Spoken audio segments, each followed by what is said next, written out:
Tonight, Blaze Bernstein, the name in the headlines so many of you will recognize. The massive surge triggered by celebrities and social media. But now the chilling new details you may not have heard about this missing college student. The all-new 2020 starts right now. Who leaves their house without any of their items at night and doesn't show back up again? This isn't just anybody. This is an Ivy League college student with his whole life in front of him. Did he run away? Was he injured? Had he been abducted? Blaze Bernstein disappeared 1 week ago. Missing while home for winter break. My dad was just like, we have each other. It's going to be okay.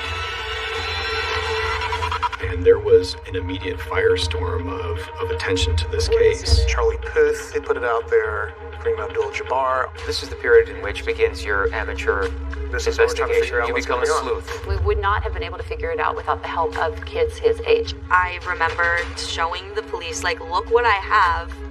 And that's where the whole evening changed. Blaze Bernstein's phone at that point in time turned off and I had no more records. So they'd been together, and suddenly Blaze goes dark. I heard voices raised in the distance somewhere, screaming like... Blaze's best friend received a text message. I did something really horrible for the story. No one can ever know. So if you're dealing with a situation like this, you don't want the person who you're hunting to know that you're onto them. Just help us find my brother.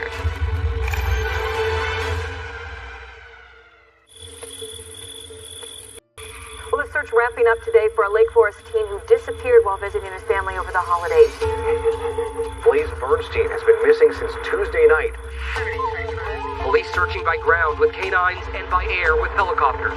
We're hoping that he's just incapacitated in need of some medical assistance. Anyone with information should contact the Orange County Sheriff's Department. Blaze Bernstein. Blaze Bernstein. Blaze Bernstein.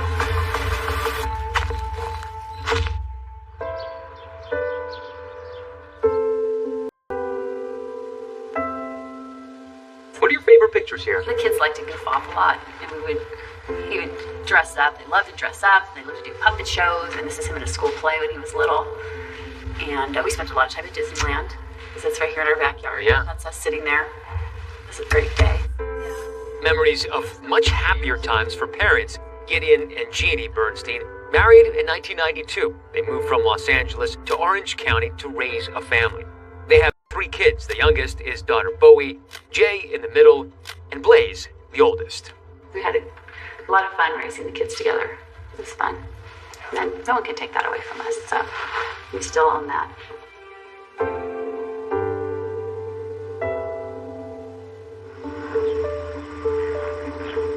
Blaze Bernstein grew up here in the city of Lake Forest.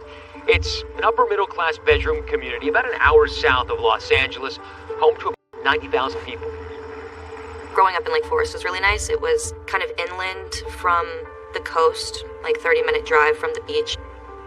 It was actually a really quiet residential area.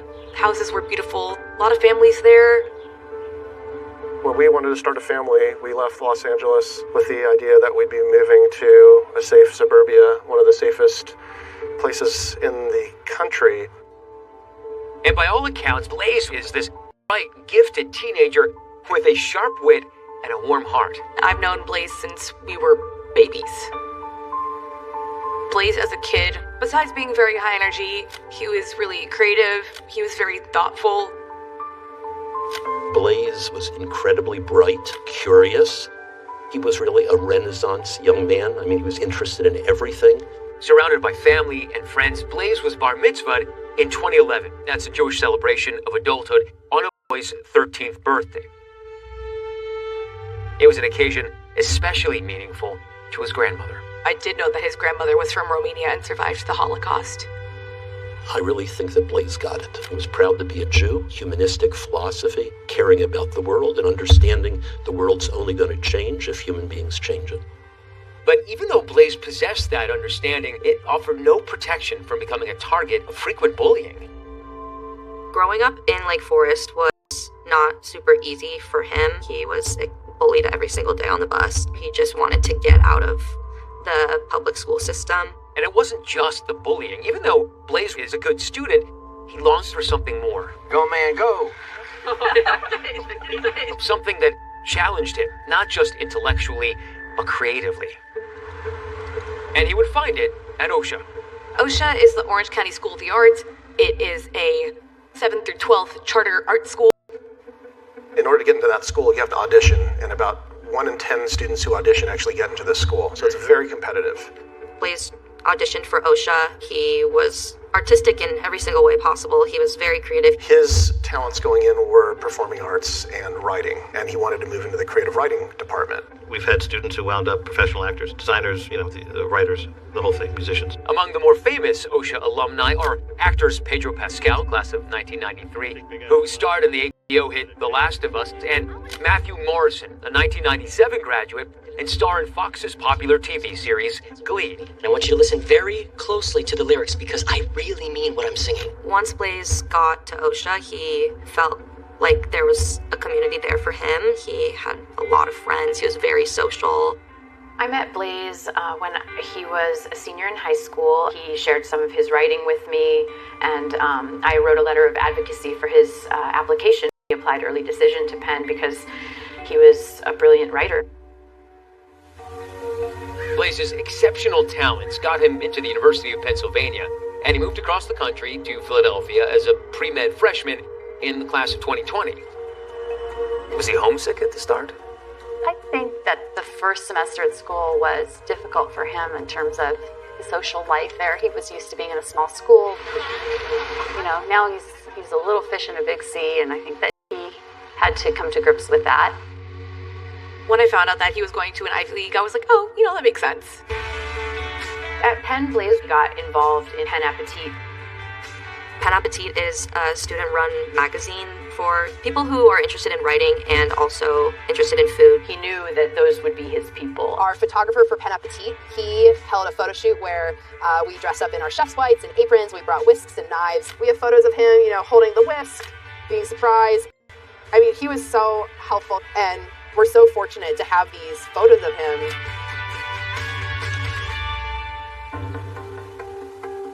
It was a Tuesday in January. A 19-year-old Blaze was home for winter break. He was in a really good place and looking forward to second semester of his sophomore year, but not before he treated his family to a special meal. He was baking butternut squash with, sprigs of thyme that were inside them. He made a He took over my job, more or less. I was on vacation, and he was here. So dinner broke up, I guess, absolutely normally. It was a quiet night.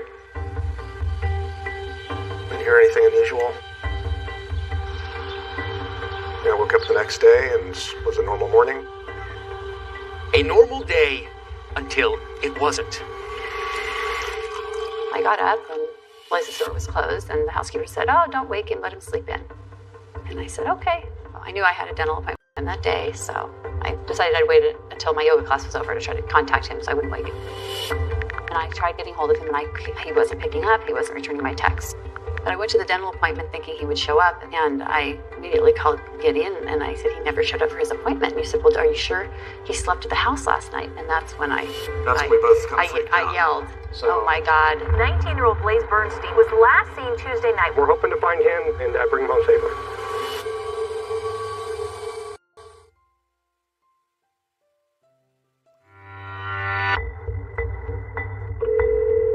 My dad called me and was like, "Hey, have you heard anything from Blaze? He's not picking up the phone. It's really weird.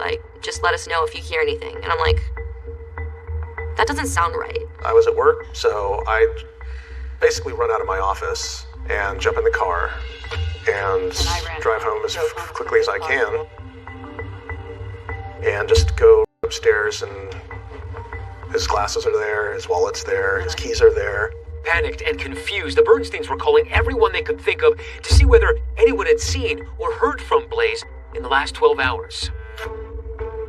And what were they saying? They didn't know anything. Nobody knew, where his location was. Well, I found out that Blaze was missing, and it was just really shocking to me because I was like, there's no way that he could have run away. He wasn't that kind of person. So this is the period in which begins your amateur This is what we're trying to figure out You what's become a going on. sleuth. Yeah. Well, we had no idea what was going on. He hadn't slept in the bed. So we knew And, that. his bags for going back to school were already packed. You think, well, hanging out with some kids, other teenagers, and forgot to call home. You have to believe that's defense against the most awful. When it became dark outside, I think that's when we started to really be super concerned. The the first things the Bernsteins thought of is using the Find My app, which allows users to share their location with others.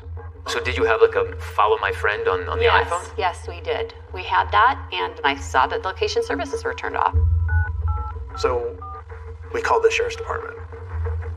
They came and they were really downplaying it, like, oh, 19-year-olds, they run away sometimes, but they'll be back. He was adamant that 100% of the time that these kids are out on a booty call or doing something with, he Of course, told me. we explained that there were some, unique circumstances with regards to, his personal belongings still being here. And so they offered to do a missing persons report. So a kid disappears without his glasses, his wallet, or his keys. There are people who actually told me about it just in the couple of days after he went missing, who suggested that maybe this was suicide. Did you ever contemplate that? Never. Not even close. He was so happy. He was in a great place. He was in one of the best places I had ever seen him before. That week, he was so happy. He was so excited to go back to school. He was so excited to, just have the rest of his life. And so at that point, there was no doubt in my mind. He would never have done that. Gideon and Jeannie confirmed with Verizon that Blaze hadn't made any recent phone calls. A quick check of his computer revealed no exchanges on iMessage or Facebook DMs. And so with virtually no solid information to go on, Bernsteins, along with help from their 14-year-old daughter, Bowie, began dipping deeper into Blaze's social media. We would not have been able to figure it out without the help of kids his age that he grew up with. And our daughter, yes. I told my parents, I'm like, I can try and help you, find everything that, you need. I am really good with Snapchat. I knew the names of a lot of his friends, so I was able to, text them and ask them if they knew what was going on. And that's when the whole evening changed. Yeah. When they said, well, what about Snapchat? That's when the light bulb went on. I mean, we were exhausted, but I said, okay, well, let's try and figure out how to get in. Snapchat is a free mobile messaging application used to share photos, videos, texts. But what's different about the app is that whatever is shared, including text messages, disappears from the recipient's screen after just a few seconds. We were lucky because we knew his username because he was connected with our daughter, and the password ended up being one of the ones that we had on our iCloud keychain. So we typed the username, and then we tried that password in, and boom, we're in. Still, getting into Blaze's Snapchat account was only half the battle. Yes, it might contain a critical record of who Blaze may have been in contact with the night he disappeared, but as the Bernsteins discovered, simply viewing the message might also trigger it to vanish. At the time, Snapchat worked.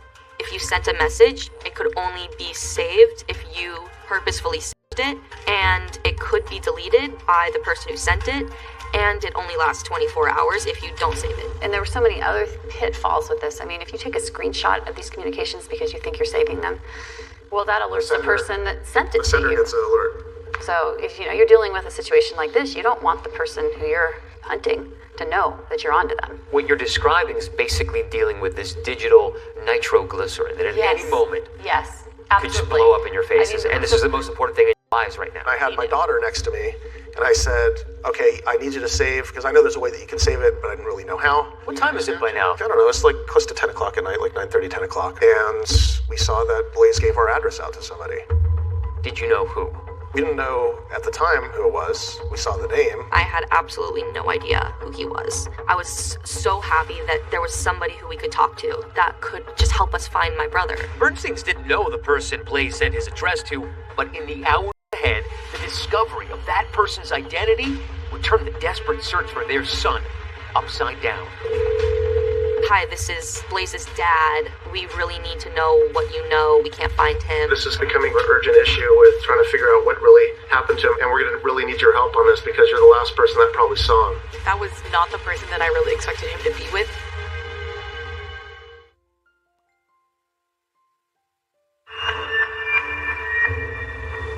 Who leaves their house without any of their items, at night and doesn't show back up again.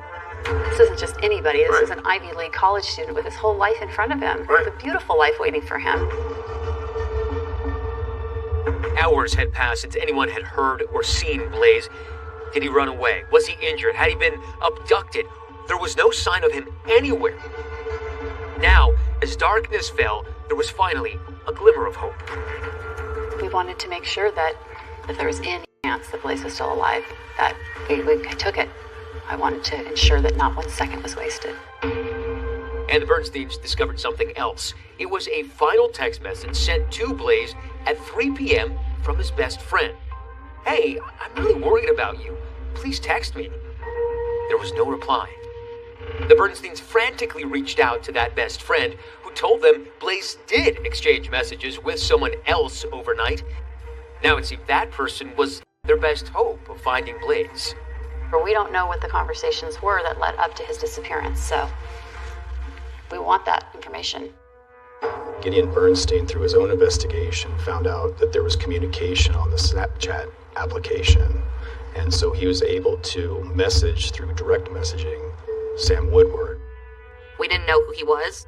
I was like, we should call him. Like, he definitely knows what's going on. And so I encouraged my dad to call him, and we recorded a call.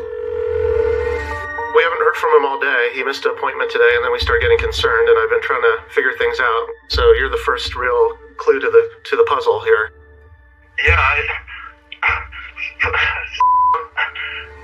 honestly, I'm sorry. I don't know if my dad told me to record it, or if I just had the thought that maybe having any sort of evidence that we hold on to would be able to help us. I don't mean to put any pressure on you. I know you're a nice young man, but I'm asking you for help on this if you can, if you've got the ability to do that. Absolutely. This is, I want to find Blaze as much as you do. During that call, Sam Woodward told Gideon that Blaze suggested they drive to a nearby park to meet yet another one of his friends, but never mentioned that friend by name. And he said he invited a third friend to come along. So I said, okay. I didn't want to speak because I didn't want to, get involved, but I was listening to my dad, just ask him questions and go back and forth. And then did he get out of the car, or what happened? Yeah, he got out of the car, and I got out of the car too, and I just asked him, who is this guy? And he's just like, you'll find out in a little bit, he's a friend of mine. And then, so I just like, okay, Blaze, and I just waited there by the bathroom, and I didn't see where he went. I was just thinking to myself, this is maybe weirdest, situation that we could be in at this moment. And I remember that phone call went on for a while, too. I guess I realized, did something happen to him? So I went back. I searched all over for him where I was at the library. I couldn't find him anywhere. And I guess I just figured he might just call me in the morning or just pranking me. But now I'm scared now. It's a disturbing phone conversation, which now raises more questions for the Bernsteins than it answers. We were curious to know who this person was, but then we did find out he was a student at OSHA. 20-year-old Sam Woodward and Blaze were former high school classmates at OSHA. I have known Sam since he was born. Kind of grew up alongside of him.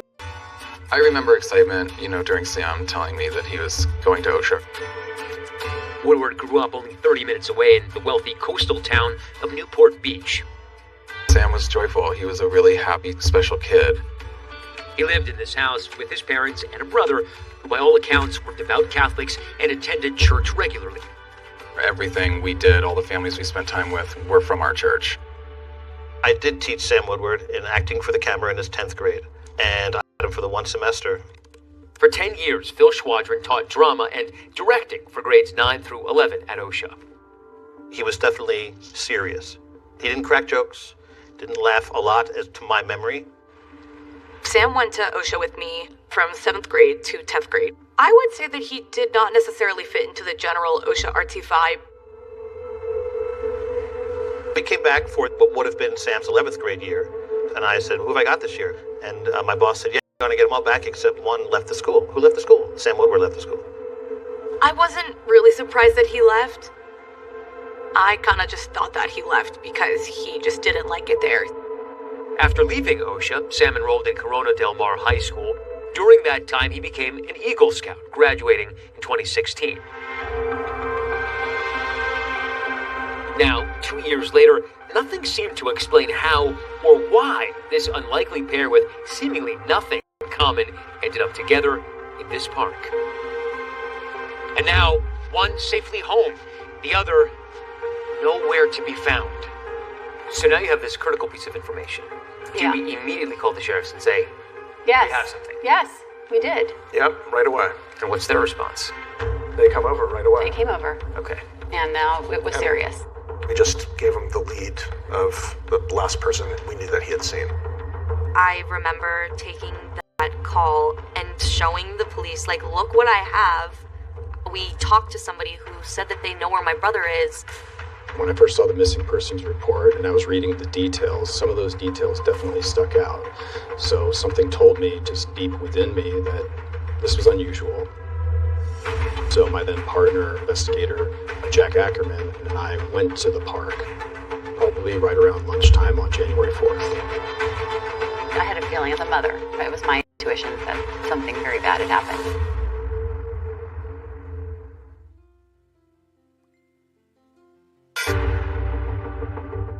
On January 3rd, 2018, the day Blaze Bernstein's family realized he was missing, Blaze's sister Bowie recorded a phone call between her father and 20-year-old Sam Woodward, a former high school classmate who says he was one of two people with Blaze the night he disappeared. I'm Mr. Bernstein, but your guess is as good as mine. Woodward said Blaze made plans for a third person to meet up with them in a neighborhood park that night. Blaze didn't tell me anything about this guy except that he was from OSHA like us. Really appreciate you calling me and sharing that info. And is it okay if I reach back out to you if I need some help? Absolutely. I want to find Blaze as much as you do. When they were talking about meeting another person, I was like, what other person? Who else would my brother, like, be with? So you want a water? I got a water. How much do you want? The next day, Orange County Sheriff's investigators bring in Sam Woodward to ask some questions of their own. You can leave at any time. You're not under arrest or anything like that, okay? We're just trying to find Blaze. Find Blaze. That's it. As investigators get to know Sam Woodward, they learn that he was living with his parents and working odd jobs. My goals in life are I just want to start a family. I just want to have enough money to support my kids. I just want to have a wife who loves me and get a good job and go to college. Woodward says he recently reconnected with Blaze on social media. He said something like, Sam Woodward. Now, that's a face I haven't seen in a while. I'm looking for eye contact. I'm looking for his general comfortability to try to gain a sense whether somebody I feel is telling me the truth or telling me a lie. At some point during the conversation on Snapchat, you decided to meet up. That is correct. For Blaze's family, the fact that he went out at all that night was a revelation. We had dinner actually at the dining room table with everybody. He was supposed to fly back to school. So it was going to be the last time my parents were going to see him for quite a while. There was no indication from him that he was going out that night. During his interview with police, Woodward said that after he picked up Blaze at his house, they drove around for a while, eventually stopping at Borrego Park. Borrego Park is in the city of Lake Forest. It's a place where you can take your kids. It also has remote hiking trails that stretch for miles. At some point, somebody exits the car, right? Mm-hmm. Did he tell you where he was going? He said he was going to meet the friend that he was talking about. Just like in that call with Blaze's father, Woodward told officers that Blaze was meeting another friend at the park that night. Woodward says he stayed behind as Blaze walked away and disappeared out of sight. At one point, I heard voices raised in the distance somewhere, but, I mean, that happens to my neighborhood all the time. You hear, like, girls screaming, like, ah, and all that. And so, I didn't really pay much mind to it. I wanted him to feel comfortable talking to me, and he was. Woodward says he looked for Blaze, but eventually gave up and went home. I mean, I don't know what happened to him, but something must have. All that matters is that we find him and we get him back to his family safe. Yeah, absolutely. Especially her talking to his parents, because his parents are really nice people. After several hours of questioning, Sam Woodward left.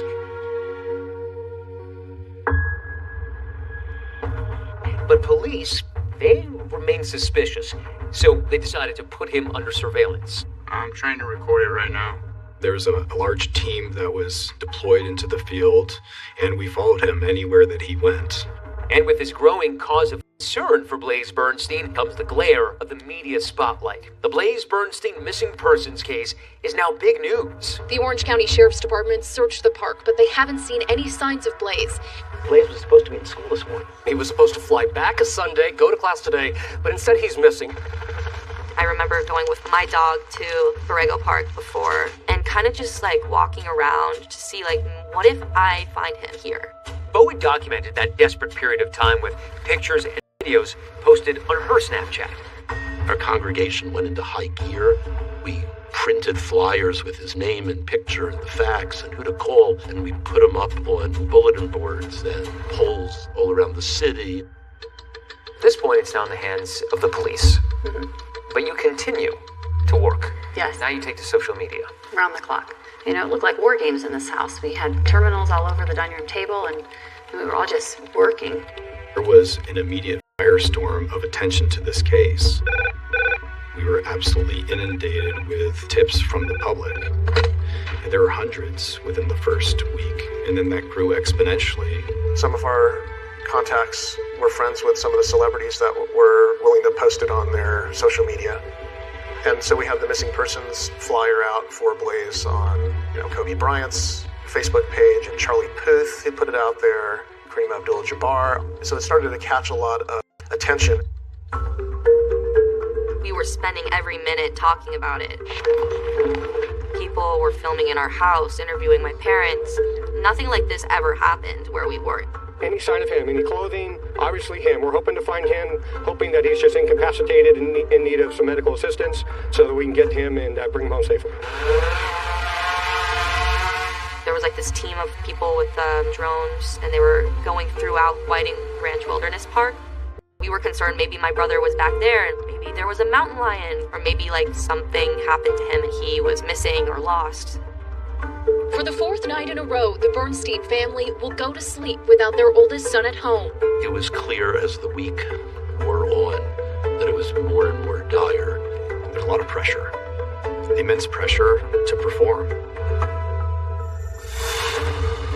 Then, on January 9th, with Blaze missing for 7 days now, a discovery which upends the case. Jack and I were teamed up. Jack said, "Dylan." You heard it in his voice. I could hear it in his voice.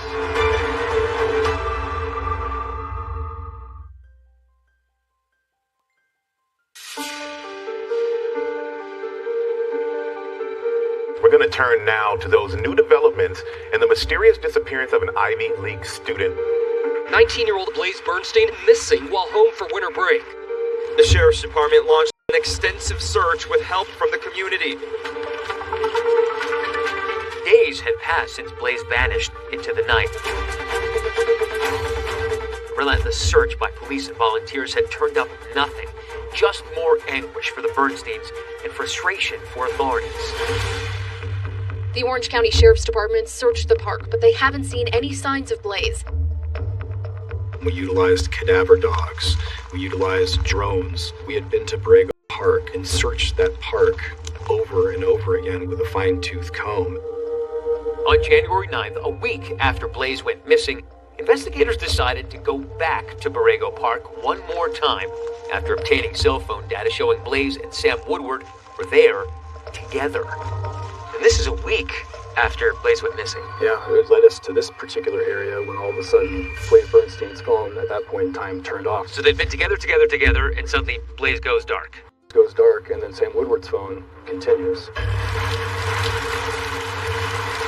There was a torrential downpour. It was cold, it was raining, everything was wet, everything was muddy.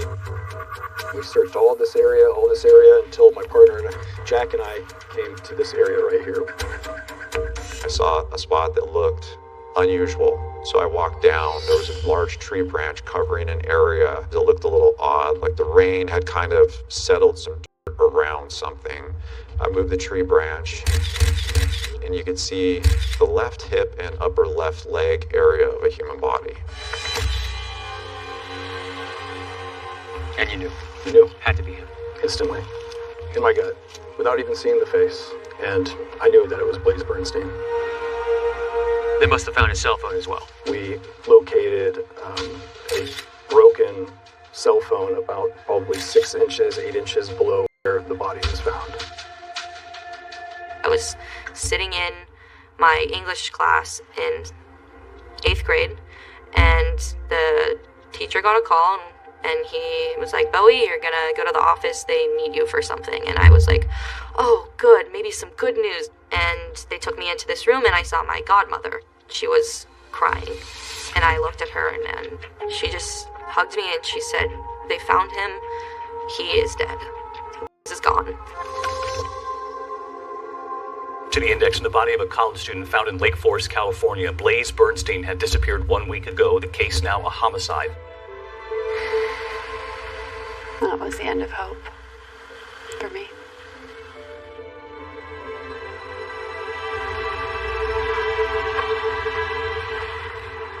We started off this journey over a week ago, looking for our son and asking for everyone to help find Blaze Bernstein. And we just have learned that they have positively identified our son Blaze's body today. I just felt so numb, like nothing that had happened in my life had mattered anymore.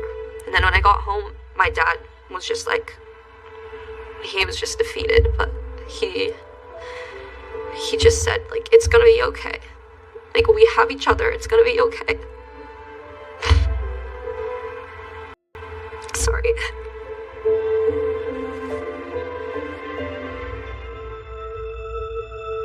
The specific details of what occurred at Brago Park are part of the ongoing investigation. The autopsy revealed injuries which I believe were a result of extremely violent encounter. Blaze was stabbed 14 times in the left side of his neck, 5 times on the right side of his neck. He was stabbed, in the knee. He had defensive wounds all over his fingers. He was fighting for his life, and probably a surprise attack. You hear about that many stab wounds. What does it tell you about the person or the mindset of the person who did that? Hate and rage. Intimate. It was an intimate killing. It was devastating news for the family and for the community. My reaction when I heard it was fury, anger, disbelief. I haven't felt those feelings in my life. As the investigation into Blaze's murder began, hundreds gathered for a vigil in his honor. We lost one of our sons. I hope that we can all join together and support the Bernstein family.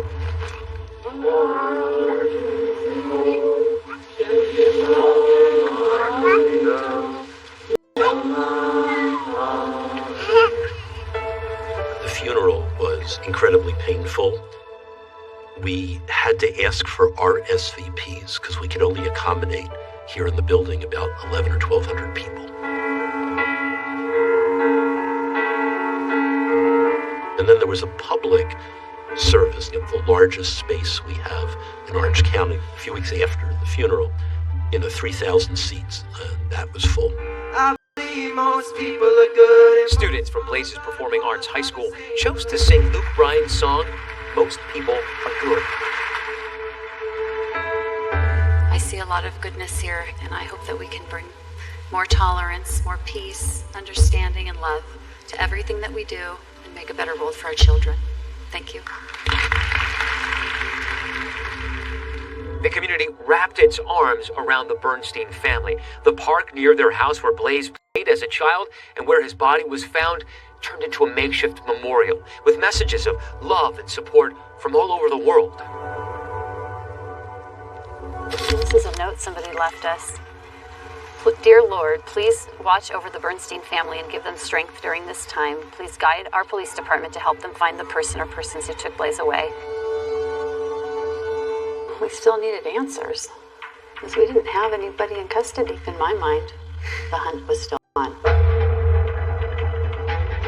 But for investigators, the hunt would become far more complex because they've discovered that the night of the murder, Blaze's best friend received a text message from Blaze's phone saying, quote, I did something really horrible for the story, but also no one can ever know, end quote. Blaze's friend responds, "What story?" but gets nothing back. That was the last text message that was sent from his phone. The last text message from the phone of a murder victim is always going to be of critical importance to a homicide investigator.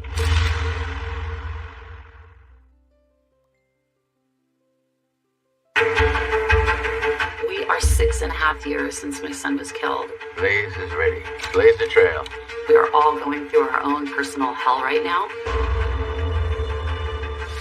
Blaze Bernstein was found with 28 stab wounds. You hear about that many stab wounds. What does it tell you about the person or the mindset of the person who did that? A lot of anger somewhere from within. They took it out on Blaze Bernstein. Did I introduce him to something that later on came back to haunt us all? And not only was this just a murder, now we're starting to see a bigger picture. What do you make of the fact that it's very possible that a neo-Nazi killed Blaze in the United States? He's the grandson of a Holocaust survivor. This can happen anywhere. There was almost like a gasp from some people. Police believe they know who killed Blaze Bernstein. Were you planning to kill him that night?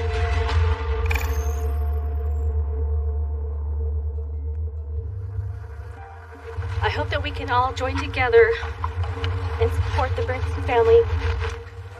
We're hoping for better results, but yesterday afternoon, sheriff's investigators did find the body of Blaze Bernstein.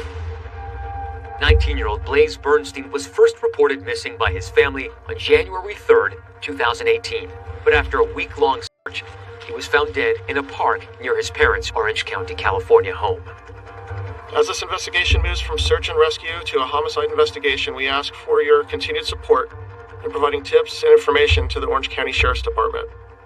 As investigators search for answers about who had killed Blaze and why, his parents Jeannie and Gideon flew east to Philadelphia to begin a grim task: cleaning out Blaze's apartment on the campus of the University of Pennsylvania.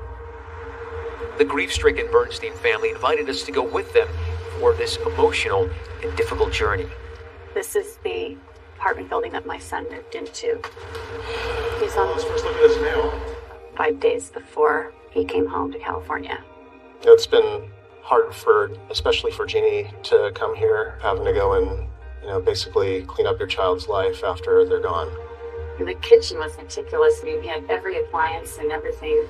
I loved his apartment. It was so beautiful. It was so Blaze. This is the Whisk sweatshirt that my brother got. He was an editor for the Pen Appetit magazine. We were going through his closet and we found it, and I was like, I'm gonna take that. We had an opportunity to meet Blaze's friends. We will be here for you forever, and we appreciate your friendship. I'm delighted that Blaze had them in his life because I know that they all made him very happy.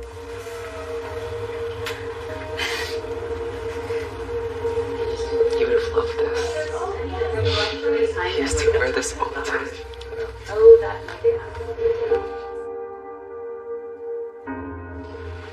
Blaze was someone that you can trust with anything, and I trusted him with my life. It was apparent that Blaze was figuring out himself, whether it be religion or sexuality or experience. At what point as parents did you realize that Blaze was gay? I had an idea about it when he was probably early high school. I saw something on a phone or that he didn't want me to see, and it kind of confirmed a suspicion that I had, and I think he knew that I had seen it. We actually had a conversation while he was back at college, and he was telling us, essentially, yeah, I am gay, but I just don't want to talk about it. Did people at school know? Was he? I think so, yeah. Yeah, I think his friends knew at school. Because Blaze was so open about his sexuality with me, I feel like that definitely gave him a better foundation. So if he was to go to his parents and his family and open up about that part of his life, he would have known that we were all there for him. You noticed that too? I took a picture of it in the mirror. As a mother of a gay man, I am proud to be that. Blaze ready. Blaze the trail. You feel like an artist, that you have spent your lifetime sculpting this amazing piece of artwork, and then it gets destroyed.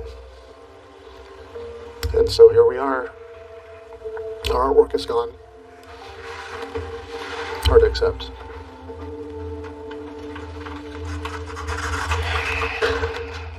Back home in California, the investigation continued. The focus remained on Blaze's former high school classmate, Sam Woodward, the person who admitted to driving with him to Borrego Park. We have interviewed that friend several times, and that person is not in custody, and we are not prepared to comment on persons of interest at this time. When Orange County Sheriff's investigator Dylan Jansen first spoke with Woodward the day after Blaze was reported missing, he says Woodward seemed nervous and told different versions of where at Borrego Park he and Blaze went that night. And Jansen says Woodward had what appeared to be injuries on his hands. Those cuts in your hands, those are pretty gnarly. I mean, how do you think you got those from the fight club? Sam said he was involved with a fight club. He said that he sustained these cuts to his hands after somebody was clawing at him during one of the fights. When I swung at him, I kind of fell on my ass. And I usually try and have my hands to break my fall from me, and so I landed on some rocks. I've heard of fight clubs, but I didn't believe it. Anytime that Sam Woodward was walking around the station, when he touched the doorknobs, he would cover his hands with the sleeves of his sweatshirt. Is he attempting to cover up fingerprints? Is he attempting to cover up DNA? It was definitely something that stood out. Nearly a week after that interview with police, when Blaze's body was found, investigators went looking for Sam Woodward once again. Investigators said that when they searched Woodward's bedroom, there was some damning evidence. They found a knife with blood on the handle and on the tip of the blade. They also found bloodstains on a sleeping bag outside his window and on the driver's side of his car. The knife that was found in Sam Woodward's room, the areas of the vehicle that had apparent blood in it, the sleeping bag that was found on the side of Sam Woodward's home, they were all tested for DNA, and those results concluded to be the blood from Blaze Bernstein. With this new evidence, police are now ready to make an arrest. Under arrest, 20-year-old Samuel Lincoln Woodward suspected of killing Blaze Bernstein. Police say DNA evidence led them to arrest the 19-year-old's former high school classmate. I remember thinking to myself, that's the guy that was on the phone. I want to find Blaze as much as you do. At the time I thought, I wonder what my brother was thinking before he died. I wonder if he was in pain, or I wonder if he could have saved himself. I think once Sam was arrested, I knew my brother didn't have a chance. But something authorities were playing pretty close to the vest was motive. Why would Sam Woodward want to kill Blaze Bernstein? As the days unfolded, investigators would confront a possibility they hadn't even originally contemplated. Not only was this murder, we're starting to see a bigger picture. It was absolutely shocking.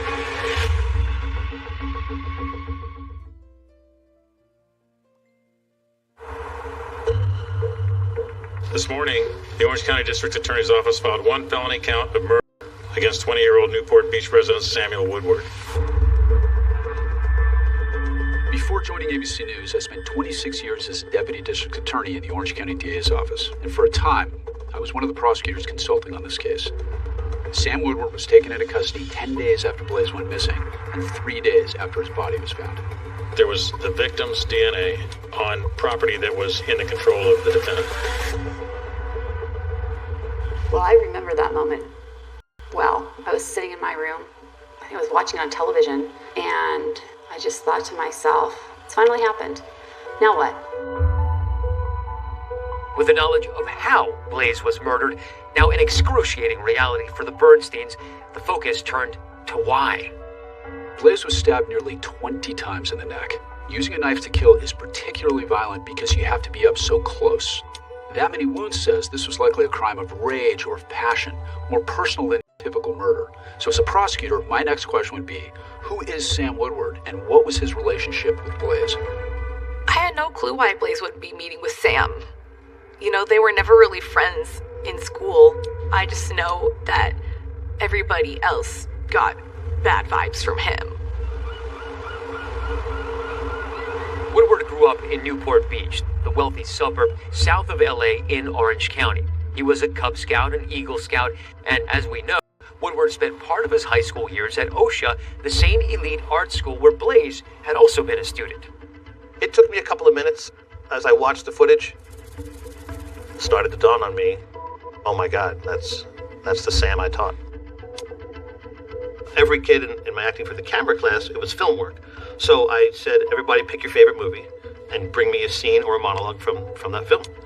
And he said, I want to do something from the Army.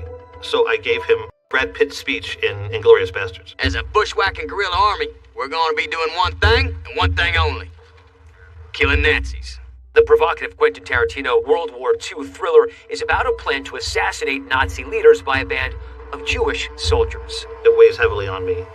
Did I introduce him to something that later on came back to haunt us all?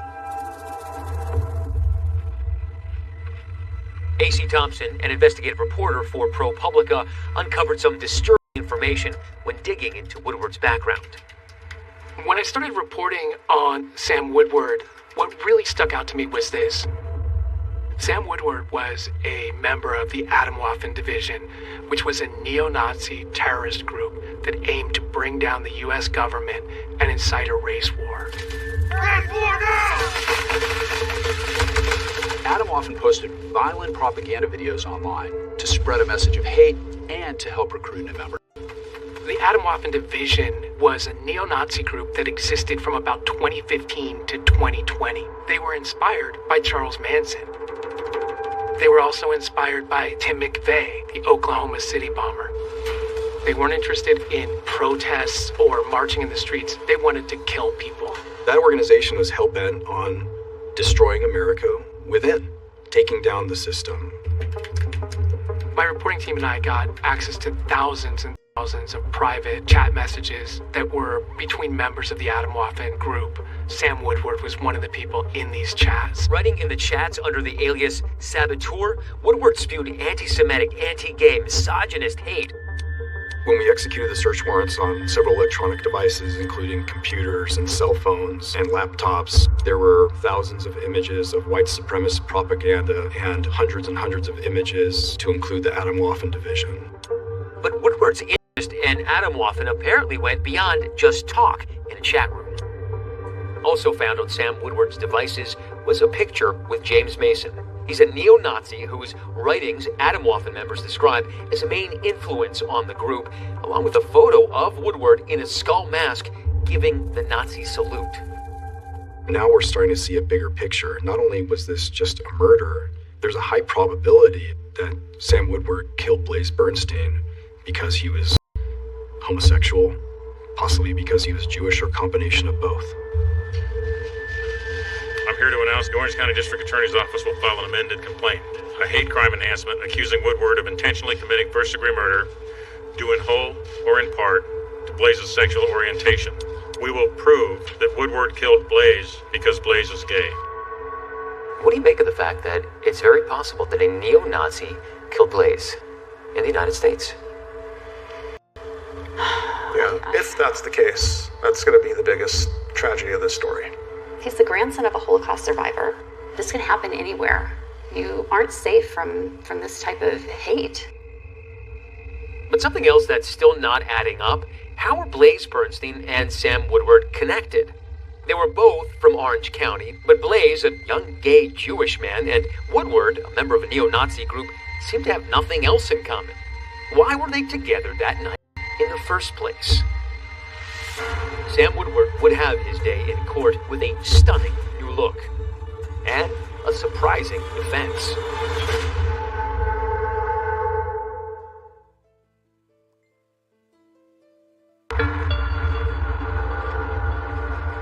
While Sam Woodward was arrested for killing Blaze Bernstein in January 2018, it would take 6 years for him to face a jury. Woodward was charged with first-degree murder, a hate crime. He pleaded not guilty. 19-year-old Blaze Bernstein was stabbed repeatedly and killed back in 2018, and now, 6 years later, that trial finally begins today. By the time the trial was starting, I'd already left the DA's office, but I was watching the proceedings closely. Still, no one seems prepared for the Sam Woodward that has led into Judge Kimberly Manager's courtroom. There was almost like a gasp from some people to kind of that visceral reaction to kind of seeing him. Long, dark, stringy hair, long, dark beard, covering his face. It's hard not to kind of draw mental comparisons to Charles Manson. Blaze Bernstein was found with 28 stab wounds. Senior Deputy District Attorney Jennifer Walker's opening statements tell the story of a young man who they say set out to murder 19-year-old Blaze Bernstein in cold blood. That hate crime charge, she explains, that was brought because prosecutors believe the evidence showed Sam Woodward murdered Blaze because he was gay, but not because he was Jewish. You'll see the cell phone evidence, the defendant's words, the defendant's hate. But in his opening statements, defense attorney Ken Morrison did something we definitely don't see every day by making a stunning admission. My client, Sam Woodward, was responsible for that death. The why is the single most important issue you will need to decide. This is no longer a trial about guilt or innocence. The question now becomes, did Woodward plan the killing because of a hatred of gay people? Was it premeditated? If the jury agrees, that could mean a first-degree murder conviction and most likely a sentence of life without the possibility of parole. Morrison argues for a lesser charge of voluntary manslaughter and an acquittal of the hate crime allegation, which would result in a reduced sentence and a chance for parole. The evidence will show that Blaze Bernstein's sexual orientation had absolutely nothing to do with the reason he was killed. Jennifer Walker calls her first witnesses, Blaze Bernstein's parents. Gideon Bernstein now faces down the man who killed his son as he recounts the painful moments when the family first realized that Blaze was missing. You remember where you were when you got the phone call? I do remember that, yes. And why does that stand out in your mind? Because it was the beginning of hell. Jennifer Walker then brings an Orange County Sheriff's deputy to the stand to describe what he watched Sam Woodward do on January 5th, 2018, after police decided to put Woodward under surveillance. What did you observe? I observed him what appeared to be cleaning his vehicle, the interior and exterior. He had in his possession what looked like a spray bottle of cleaning product. Scrubbing the driver's side door. It was very strange to us. What was he cleaning? Why? Jennifer Walker then digs into the heart of her hate crime argument, portraying Sam Woodward as somebody who changed from Eagle Scout to neo-Nazi. He had developed his long-standing beliefs against Jewish people and gay people, and started joining groups that espoused the views that he had. This is where Woodward's involvement in the extremist group Atomwaffen becomes key for the prosecution. Investigators say they found these images on Woodward's personal devices. The prosecution calls an ex-member to the stand whose voice has been altered and his face obscured at the request of the court. He's also using an alias. Good morning, Mr. Murphy. Prosecutors allege that Woodward sought out the group, and once there, the fires of his hatred were further stoked as he attended multiple meetings. So this summer of 2017, Austin, Texas, tell us what you and Sam Woodward did. We took propaganda photos. That involved us throwing up Nazi salutes. But the Atomwaffen logo on the photos, for propaganda purposes. The prosecution also presents what Woodward himself labels Sam's diary of hate, emails he sent to himself over a 7-month period in 2017. The prey that the defendant had chosen was gay people. And he kept a diary of his feelings and intentions. And who did the prosecution allege that he was, quote, hunting? Well, they say that Sam Woodward had been visiting online dating sites to connect with gay men. Downloaded Grindr so I could send photos of their fellow sodomites getting killed and tell them that they're going to be next. They're terrified. LMAO. This is too much fun. They think they're going to get hate crimed, and it scares the out of them. And this is how the prosecution claims Sam Woodward targeted Blaze while he was hunting for victims on the dating app Tinder. The two men first connected on the app in June of 2017, 3 years after they'd been classmates at OSHA. And then again, the night Blaze disappeared. The last exchange is allegedly what led to their encounter in Borrego Park. And then here is where the luring starts. And the defendant says, "Is anyone near you right now?" because I just wanted to say. And Blaze says, nope. No, what? No one is near me. And the defendant says, I might make an exception for you. And the defendant says, look, do you have Snap? And then we have Blaze snap his address to the defendant at 10:37 p.m. on January 2nd of 2018. According to prosecutors, the trap had been set and Blaze stumbled right into it that night when he agreed to meet up with Sam Woodward. But when it's the defense's turn to present its case, jaws will drop in the courtroom because the star witness will be the defendant himself, Sam Woodward.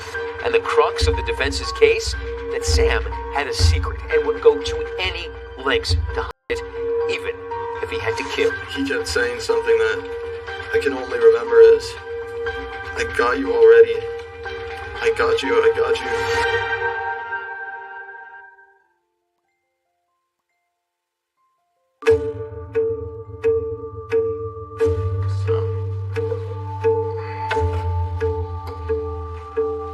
Today we're going to another day of court. It's definitely a challenge emotionally and mentally to get up and just have to go and do this.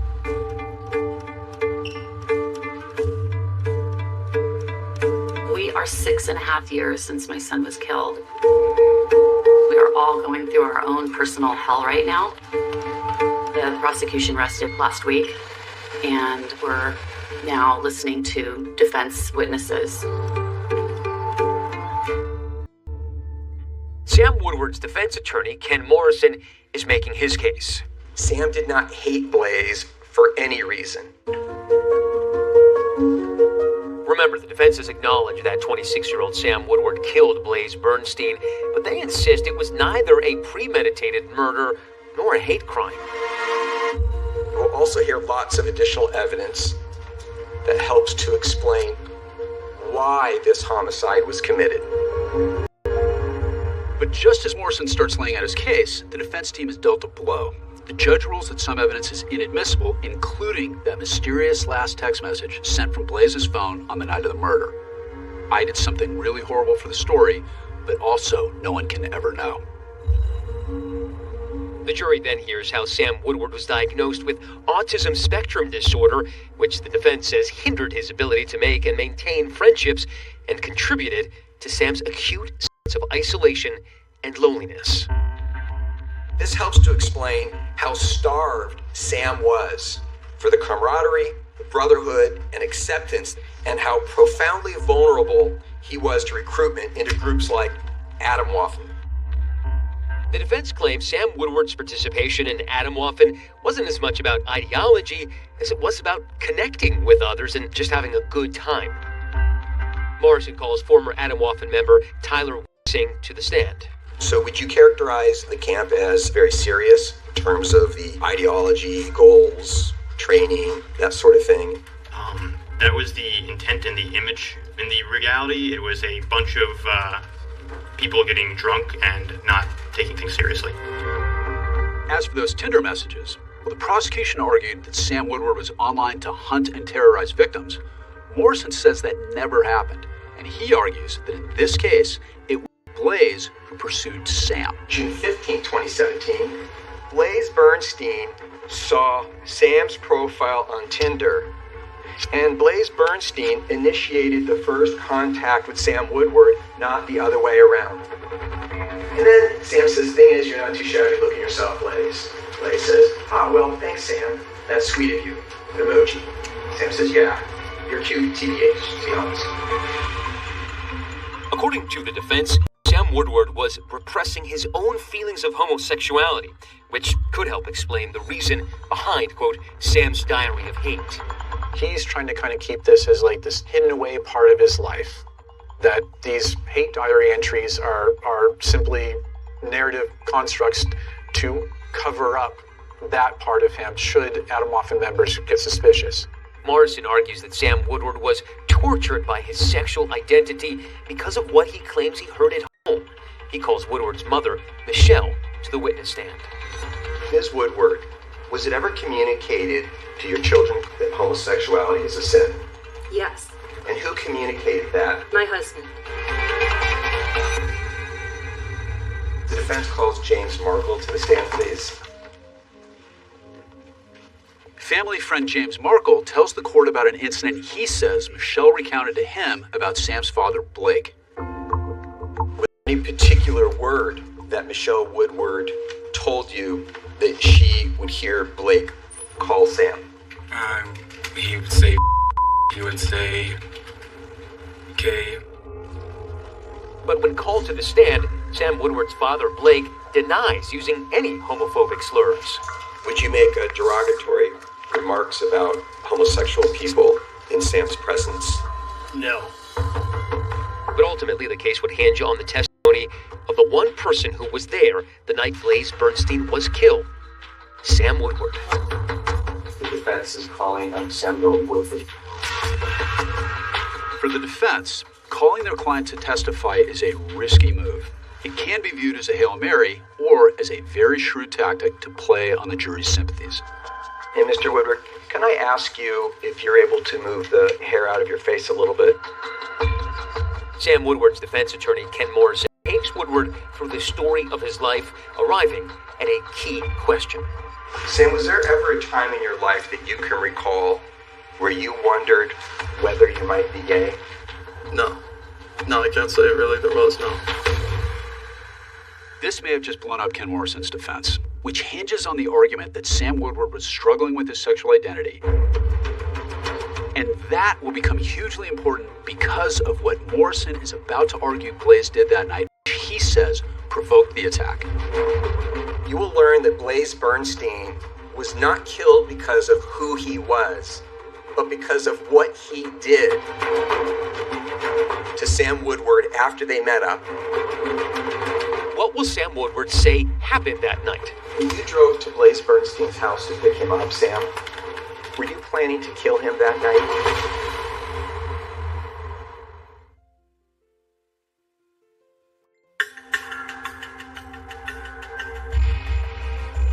It's day 28 in the trial of Sam Woodward, and defense attorney Ken Morrison is questioning his client about the night that he and Blaze ended up in Borrego Park. I'm pretty sure I said we should hang out at some point. Or rather, it'd be cool if you wanted to, and right after that, he said to me that he was actually free this night, right now. And at that point, I said, all right, cool. Sam Woodward testifies that after picking up Blaze near his house, the two men eventually arrived at the park. There, on a bench, Woodward claims the night took a dark turn. Woodward said he smoked some marijuana, was starting to kind of get drowsy, kind of nod off. He feels something and opens his eyes.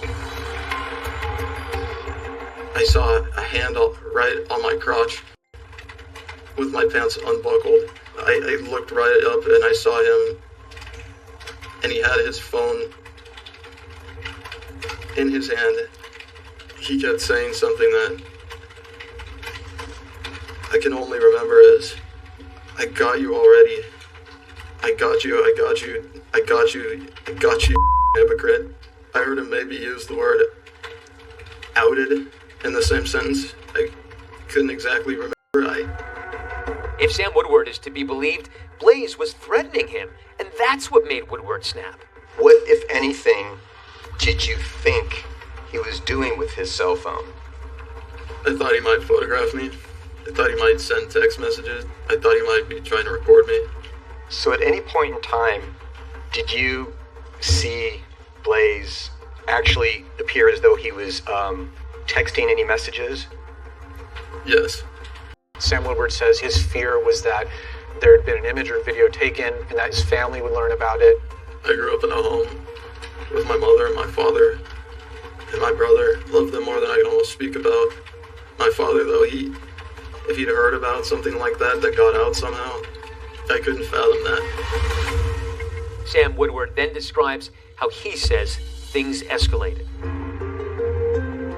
I found one of the knives that I'd used to open up the container of marijuana. I just kept driving and driving and driving and driving the knife down. When you say driving the knife down, Sam, were you stabbing Blaze? At that point, yes, I was. In an effort to try to dispel any argument that this was a hate crime, Morrison asked Sam Woodward 2 final questions. When you drove to Blaze Bernstein's house to pick him up, Sam, were you planning to kill him that night? No, not at all. Did you hate him because he was gay? No, not at all. But now, here's where the gamble of putting Woodward on the stand could either pay off or lose big. Okay, so walk me through it, sir. On cross-examination, Jennifer Walker attacks Woodward's credibility. The left side of his neck was closest to you, right? If he's sitting to your right? Everything was a blur. Well, how did you stab him 14 separate times on the left side of his neck when he was sitting right next to you? I can't remember. And how did you stab him 5 separate times on the right side of his neck when he was sitting to your right? I can't remember. After a trial full of fits and starts, spanning almost 3 months, the case goes to the jury. The jury deliberates about 8 hours. We, the jury, in the above entitled action, find the defendant, Samuel Woodward, guilty of the crime of first-degree murder. It's an emotional moment, even for the court clerk. A felony and violate. Just 1 sec. Sure. I've prosecuted a lot of murder cases, and I can't say I've ever seen a court clerk react like that. We, the jury, in the above entitled action, find it to be true that the defendant, Samuel Woodward, committed hate crime, first-degree murder. We are thrilled with the verdict, which holds Samuel Woodward accountable for the brutal, violent, painful murder of our son. Justice has been served. Thank you. Breaking news now, an emotional afternoon in an Orange County courtroom. The sentencing has just been handed down for the man convicted in the hate crime murder of Blaze Bernstein. This time the court sentenced the defendant to state prison for the term prescribed by law, which is life without the possibility of parole. The jury said that they saw this as a hate crime and that hate was not going to get you anywhere in this world. In the 7 years since Blaze Bernstein's murder, the family of Sam Woodward has never spoken out beyond their court testimony. But the Bernsteins say the Woodwards did leave something for them back in 2018. Have they reached out to you, by the way? We found a note under our doormat. What did it say, this note?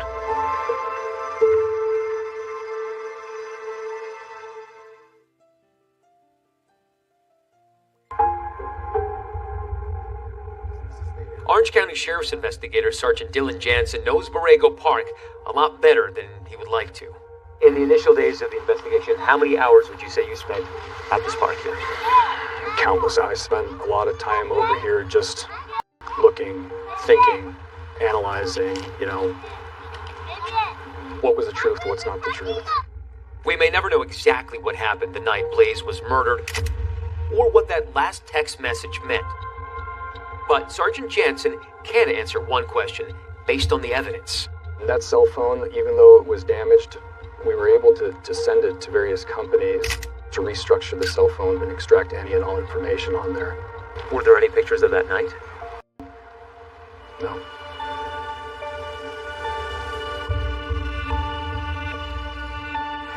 This park is pretty meaningful for you. So we stop here and go check out the garden of rocks that are now over in the corner. Do you feel that you get a little bit of closure each time you put one more rock down? I don't even know what closure is. You lose a child. I think maybe closure for me will be just being able to look at all of these things and be happy. Almost 7 years after I walked in Borrego Park with the Bernsteins, the memorial of painted stones honoring their son has blossomed. Jeannie and Gideon have both moved away from Foothill Ranch, but they tell me they still find solace in this place. In the Jewish tradition, it is a thing that you put rocks at a gravesite. And there's a permanence to it. It gives us some feeling of connection to people, the people that will hear our story and understand the importance of eradicating hate in this world. This is about love. Since 2018, the Bernsteins have been building a movement. They call it Blaze It Forward. The Blaze It Forward campaign was based off of the idea that as a community, we can make a difference and we can change the way that this world works. We were able to take that in my brother's honor to try and encourage people to just do one good thing every day. They participate in local pride parades, and Jeannie hosts a podcast featuring people doing good in the world. Sam Woodward's parents, Blake and Michelle Woodward, never responded to an interview request with ABC News, but they did write a letter to the court submitted at sentencing. It reads, in part, "In the past, you could look into Sam's eyes and be surprised at the level of sensitivity and warmth. It's one of his best traits. Now, he's too vulnerable to let you look him in the eyes. He committed a crime, but he is not a person without value, unworthy of respect." Speaking about the Woodward parents, they left a note at your house in 2018, right? They did. At the time, I thought it was infuriating because one of the things that they said in that letter was that that both families are going through a hard time right now. I don't think that she had any idea how hard of a time we were having. But there's another letter that holds more meaning for Jeannie and Gideon, discovered after the trial, tucked among the colorful painted stones of Blaze's memorial. This is a copy of a note that was left for us in the park by one of the jurors. She basically says in this letter to Blaze that she's really sorry that she didn't get to know him. Thank you everyone for coming to class today. So Blaze would be 27. Do you ever think about what he would be like today, had he lived? He'd be doing something fantastic. I know that about Blaze, and he'd be making people happy. That's what he did. Blaze is always on my mind. I think about him from the minute I wake up until I go to bed at night. He was my person. He was a piece of man. He's gone. But I'm still here, and whatever he's done to make an impact on this world is what we're going to leverage and try to make sure that people never forget about our son and what happened. Sam Woodward's defense lawyer, Ken Morrison, David, says his client didn't get a fair trial. Woodward has appealed. Morrison claims there are several appellate issues because of evidence the jury was not allowed to see. In the meantime, that is our program for tonight. Thanks so much for watching. I'm David Muir. And I'm Deborah Roberts. From all of us here at 2020 and ABC News, good night.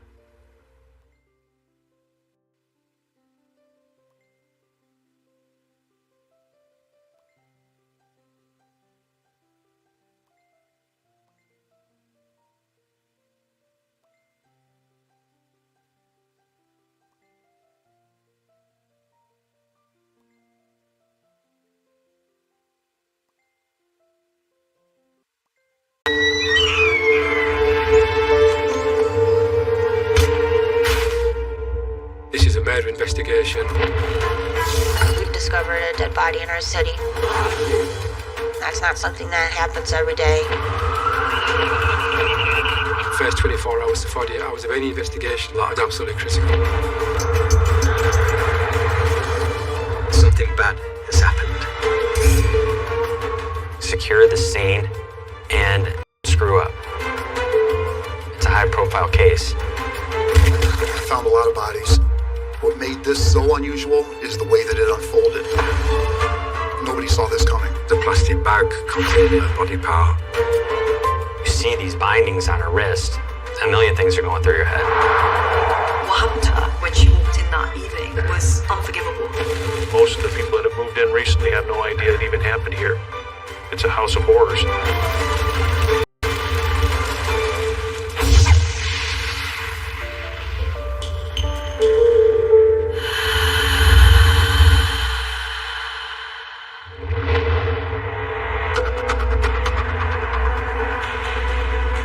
I'm faced here with a really complicated scene.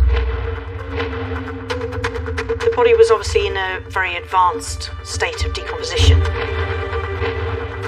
There were lots of potential challenges. He appeared to be wanting to move fairly quickly. She's probably been there soon after she went missing. So it's not a grave. It's devastating, really, really devastating. There was no love there.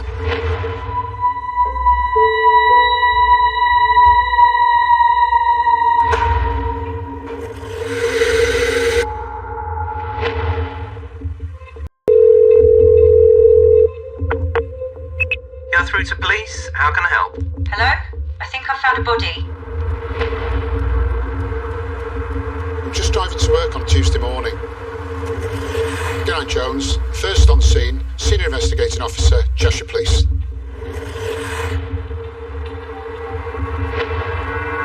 This morning's headlines on the hour, and what appears to be human remains have been found near the River Kent in Sedgwick. Just heard on the news that the police in Cumbria have found a body. We've been looking for an Asian girl for 5 months. Local roads have been closed while police investigate. More on the story as it develops. This could be the break we need, because we've not got anywhere in terms of finding her yet. Just had a phone call from a colleague, and he's saying he spoke to the pathologist, and she says this girl in Cumbria could be an Asian girl. This could be Shafilia Ahmed.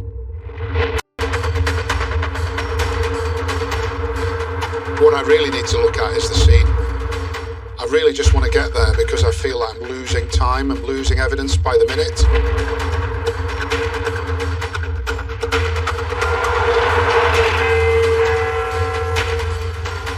I'm sitting at my desk at the Natural History Museum and I get a telephone call. They want me to go up to Cumbria straight away. Dr. Amaret Whitaker, first on scene entomologist. The purpose of me being called to the scene is to examine the site and to see if there's any insect evidence remaining there. The body has been removed and I don't know whether I'm actually going to find any insects at all. I'm really worried about this because the weather's closing in, you know, it's cold and wet, and I haven't got control of that scene. The river's been through here, there's been a lot of flooding, but there's lots of opportunity. This is a remote area. Certainly looking at some entomology at the scene. The body's been removed. I want to establish, is this a body deposition site or the scene of where this murder has taken place? A forensic entomologist examines the insects that are associated with the body. The main purpose of this is to estimate minimum time since death. So if you can estimate how long the insects have been associated with the body or colonizing the body, that gives you a minimum time that the person must have been dead. That means then that the police can focus their investigations on that particular period of time, when they know approximately when the person died. This is the first lay-by you come to when you come off the slip roads out towards Sedgwick. It seems to me to be a classic body deposition site, which actually means that whoever put her there won't have been there for long. From the initial assessment of that scene, I want the search team out to do a wider search of the whole area. I want people on the ground to start some inquiries. There may be something really important there that cracks the case. Arrive on scene. Dr. Jennifer Miller, first on scene, environmental profiling. Environmental profiling at an outdoor scene takes into consideration the plant remains, the soils, and the interplay of them and the body itself. I'm really, really confident with the people I've got working with us here. You know, it's a big challenge at that scene, but if anyone's going to find anything, it'll be this team. What I'm looking for at the scene is any insects that may have been associated directly with the body. If you want to get the most accurate minimum time since death, usually the blowflies are the most important insects, because they're generally the first insects to be attracted to the body, and the female will lay her eggs on the body. They will then feed on the body as larvae, and then they will move off the body to pupate. So those are always going to be the first insects that I'm going to be looking for to see. As soon as I started digging around the area where the body had been lying, I was starting to find quite mature larvae which had finished feeding on the body, and I was also finding larvae that have finished the feeding stage. So what I'm really interested in is finding the oldest insects that have been associated with the body, because those are the ones that are going to give me the most accurate minimum time since death. There's been a river flooded through the location. Any chance of recovery is slim. You got to do your best. Although I'm able to identify straight away the stage of development that these insects have got to, I'm not able to give an immediate time that they would have been laid on the body as eggs, because it's February and obviously we're just coming out of winter time, which means that the temperatures would have been quite cold. So these insects would have been developing relatively slowly compared to if, for instance, we were in the summertime and we'd had some hot temperatures, and therefore they would have been developing much faster. That scene could have some vital clues. I've now collected all the samples that I think I'm going to need, and now I'm going to go to the mortuary in order to examine the body. Now, looking around here, it's quite a remote area. The pollen may be important. I already know that when the body was lifted, there was adhesion between the vegetation and the body parts themselves, which tells me that she's probably been there since very soon after she went missing, simply because the mosses have actually held themselves onto Shafilia's clothing.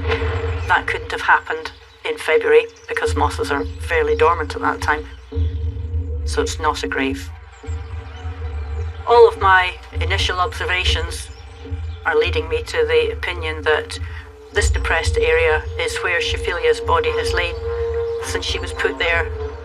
However, to be absolutely sure of what I'm looking at, I have to go back to the laboratory, do a closer observations of the clothing and other items to make sure that what I'm saying is correct.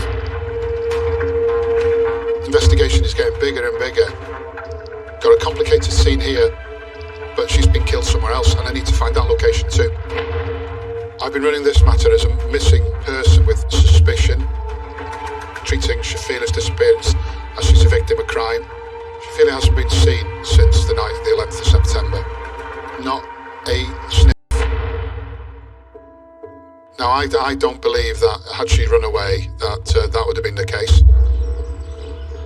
It's looking over 30 people now have been on this investigation. It's been a real hard slog.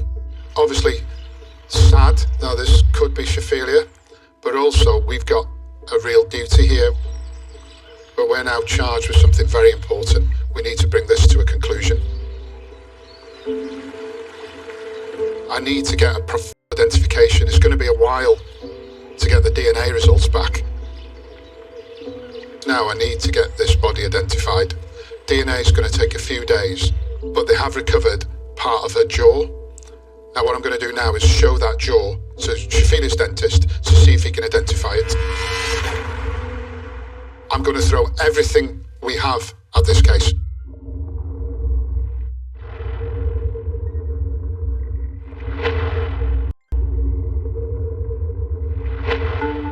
Shafilia's dentist has just had a look at this jaw. You can sense straight away the urgency, and we need identification as quickly as possible. Jerry Southern, first on scene, general dental practitioner. Everybody's dentition is quite unique, almost like a fingerprint, and can be used quite easily to identify a person. It contained just the lower jaw plus an assortment of loose teeth that are being found around the body. I could actually slot some of the teeth into position in the jaw. I'd probably been treating the Ahmed family for at least 10 years prior to the disappearance of Shafilia. They always came in regularly every 6 months for checkups and whatever treatment was necessary. That's how I got to know them. Shafilia only had 2 fillings on the lower teeth, but they were quite uncommon in the position of them. And you wouldn't see many young people with fillings in this position. They were in exactly the same position as fillings that I had done on Shafilia. They were definitely my fillings, so I could say with 95% certainty that yes, that was Shafilia. And he confirms that it's his work. This body in Cumbria is Shafilia. It's a really big moment for us this now. This body in Cumbria is Shafilia. This is going to be a massive investigation.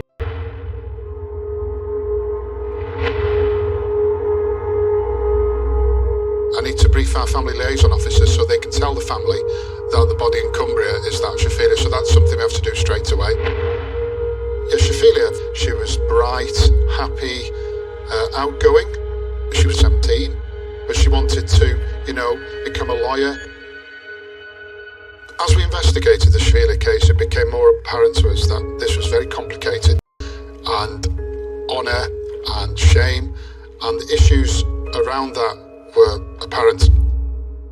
This is 2003 in Warrington. I'd been a senior investigating officer, been in the police for some time, but this is an area that really was alien to me, so I needed help with this. So Aisha not only is expert in understanding the cultural elements, she is academically qualified to make comment, and I think that was really important to us, to turn the cultural stuff into an evidential form that the court could accept. I work on the intersections of violence against women and girls in black and racially minoritised communities. Professor Aisha Gill, first on scene, Professor of Criminology at the University of Roehampton. Cheshire Police got in touch with me soon after she disappeared. And my job was to assist them in relation to this family, the family dynamics, the cultural context, in order to build up a picture in understanding Shafilia's experiences as a young woman growing up in a Pakistani diaspora, backdrop being Warrington, a predominantly white community, and what kind of experiences she would have encountered in relation to the norms and values of her parents and the norms and values that she was growing up with. We've been to inform Fazana, Iftikhar Ahmed, mother and father, that the body in Cumbria is, from the dental records, Shaphilia. The family dismissed that somewhat and said, come back to them when we can be 100%. I'd never come across a family like this before. You can come across a murder where it's in a domestic setting, but the extended family and those close to a deceased would be, traumatised. There was like a lack of emotional attachment, complete lack of attachment to Shaphilia, which was striking. There was no love there at all. When Shaphilia had gone missing, initially the report was played down. Her parents did not report the disappearance of their daughter. It was the teachers who reported her disappearance on the 18th of September. That's over a week. Basically said, she must have run off with a boy, like she did before, and they sort of tried to dress it up. But the most disturbing thing for me was a lack of curiosity about what happened to their daughter. The lack of urgency in terms of getting answers in terms of what happened to Shafilia Ahmed. Shaphilia had a great protective network of school friends from her old school. She'd opened up to them to describe this situation at home. She confided in her friends and her teachers about abuse that she had been subjected to by both her parents. In the case of this family in particular, when you draw a close lens to it, a very dysfunctional family. Up to 14, 15 was pretty much free to go about her life. She had a very diverse group of friends, mixture of girls and boys. She has some great close friends who are from mainstream white communities. Some of them were her best friends. But once she started mixing more, maturing and showing interest in boys, the game changed and the family became very strict. Her whole life was being controlled by her parents. Her parents took her out of school, locked her in her room to stop her going to school, to teach her a lesson.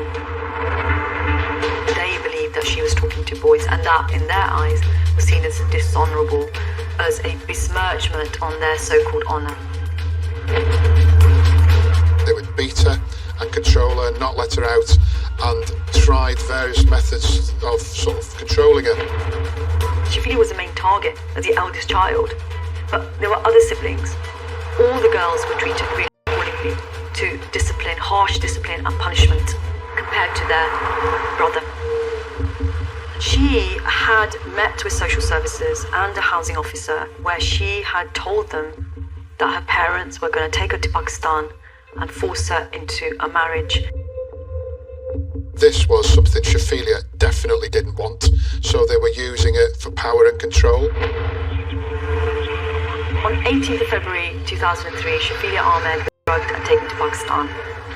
And the objective of her parents were to force her into a marriage against her will. And that led to a significant cry for help. She self-harmed over there by drinking a caustic substance to avoid this marriage. And that cry for help materialised in Shafila one evening ingesting bleach. Now that was a suicide attempt. Now it was claimed by Shafila's father that she had mistaken that bleach for mouthwash. But she came home. As soon as she landed, she was at the local hospital in Warrington. This is how serious her injuries were. I'm sure she suffered terribly with this throat problems that she had. She was in hospital for over 8 weeks. Despite her horrific ordeal, she was still determined to pick up her education. So she registered at the local college. I think, what's really important to highlight, she loved her parents, but they just did not let her be.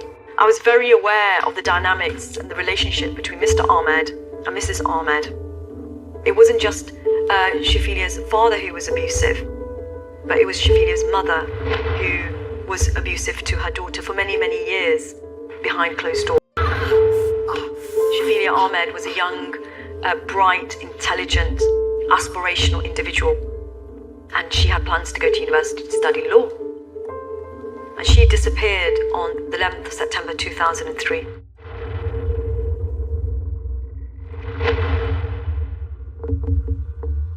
On the 11th of February 2004, I went to the mortuary to examine the body there.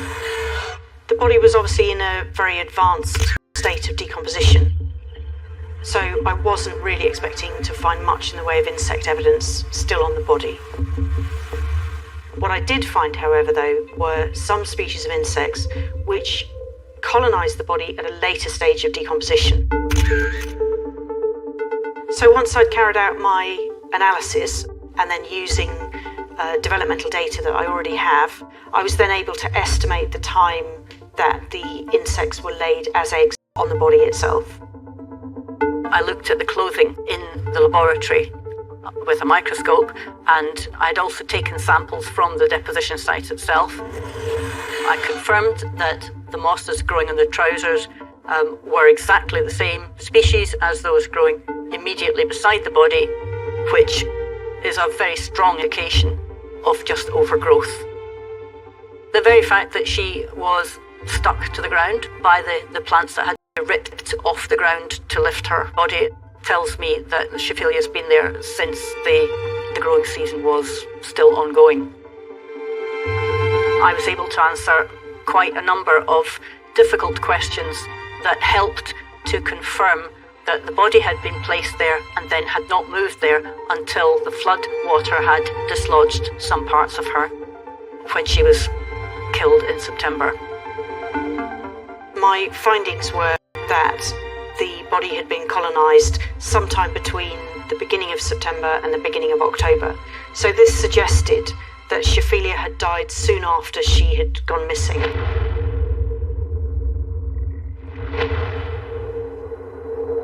Early on in the investigation, I made the decision to carry out what we call intrusive surveillance, to listen to the family and record it.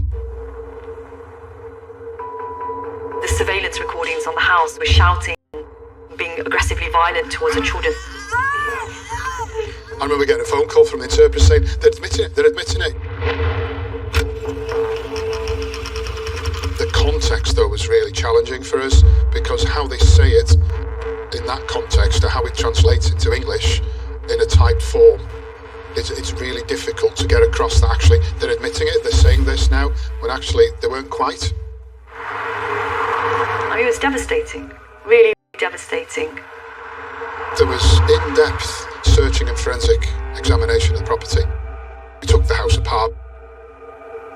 What we did find, there was a phone call to an estate agent in there, On the 15th of September, this was 4 days after she'd gone missing, they actually had the house up for sale. A guy called Brian Monaghan, I remember his statements, and he was looking for, to buy a new house, and he actually went there to look at this house. On the 18th of September, my wife, myself, my daughter, we were viewing houses in the Warrington. Ryan Monaghan, first on scene, witness. We had a phone call from the estate agents to say that a house on Liverpool Road had just come onto the market, and we'd be the first to go and view it if we wished to do so. And at that time when he was in the house, Shafili was missing. As soon as we were inside, it was very well decorated. It had recent money spent on the property, brand new furniture, brand new carpets, and a brand new kitchen had been fitted. Atkar appeared quite nervous. He was talking to his wife at various points in what I assume was their native language, and also made some comments directed at 3 teenage children who were sat on a long bench seat on the left-hand side of the kitchen. Those children were dressed in traditional costumes. And actually there's a fourth daughter, Shafili, who was missing. The children all appeared very reserved, and if anything they were taking direction of their parents as to how to present themselves. That's how it felt. It felt contrived. When my wife, myself, my daughter walked into the kitchen, they all stood up and bowed, which I just took was a sign of respect. He then said, I'll take you and show you the garage. Opened the garage up, and it was painted meticulously white floors. It didn't even look like people had stood on the floor.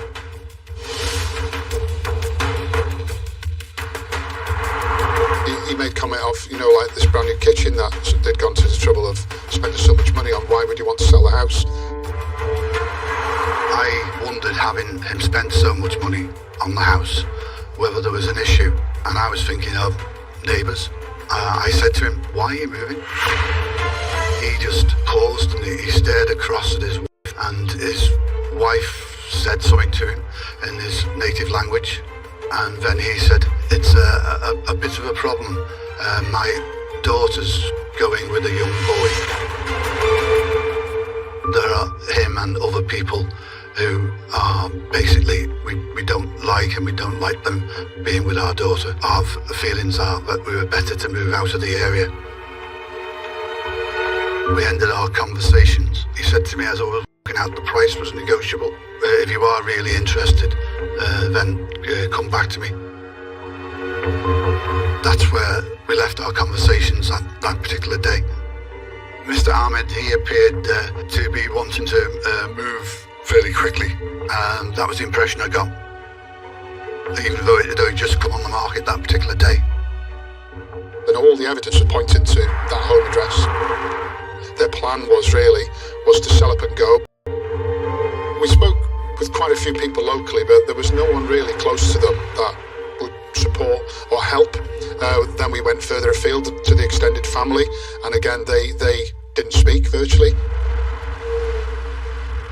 My suspicion was that people that they knew, that were close to them, probably knew what they did. Whether they were covering up for them, I don't know. We get a picture of secrets and lies, hiding something, but refusing to cooperate with the investigation. They were very aggressive. I describe it as in tone, not physically aggressive. It must have been all-encompassing for them that suddenly, having killed someone, the net is closing.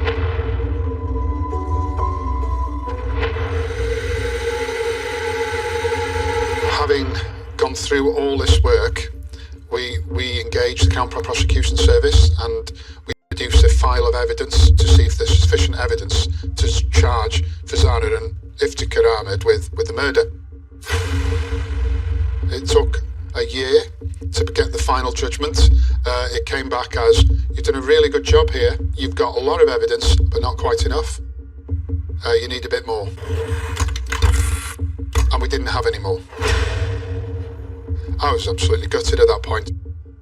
The challenges we had were around the admission of the cultural side as well, the domestic abuse. We felt strongly that that was admissible evidence. There was an issue around the cause of death, even though the pathologist has said, in her opinion, this would be asphyxiation or something like that, that it's not a natural death. The review was, yes, that's someone's placed it there, they would have that, but they would not have the fact that we could charge murder based on the circumstantial evidence, just lacking that key bit of evidence. It was really unfinished business. Question your own ability. Got someone from Manchester Police to come in and have a look at our work to see if they could help. No one really could suggest anything more to be done. It was just blind alleys all the time. We never really got any new evidence from sort of late 2004.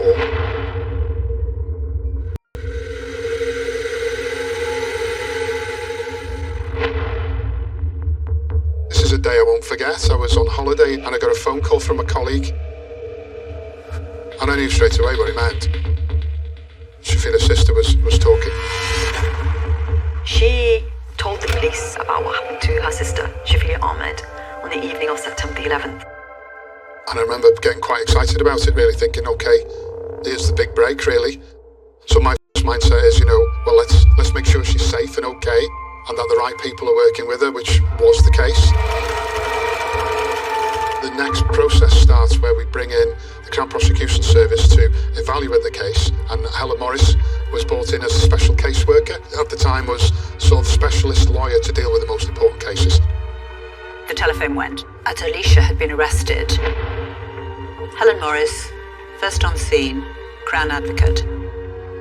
He gave me a very brief background to the case because I knew nothing about. He said that there was a historic murder, that Alicia Ahmed, who was the sister of the victim of that murder, had been arrested for an armed robbery at her home. She got mixed up with some people. Alicia had arranged a robbery at her parents' house. Family pointed the finger that Alicia would be behind it, so the police investigated and brought her in. When she was interviewed, she requested to speak to another police officer about her sister's case. And that she had asked for the interview to be suspended. So Alicia had told the police that on the night of September the 11th that she had witnessed the murder of her sister. I think she just felt safe at last, that she was able to disclose what had happened. I knew nothing about the previous investigation. He then sent me a copy of the council's advice from 2005, and in that advice the QC had set out all the facts, all the evidence, and all his conclusions about why there wasn't sufficient evidence to prosecute at that time. Obviously, knowing what evidence had been previously available, was able to consider how Alicia's evidence slotted in and what impact it had on the strength of the case. This evidence was a powerful, powerful missing piece in the jigsaw to what happened to Shafila Ahmed.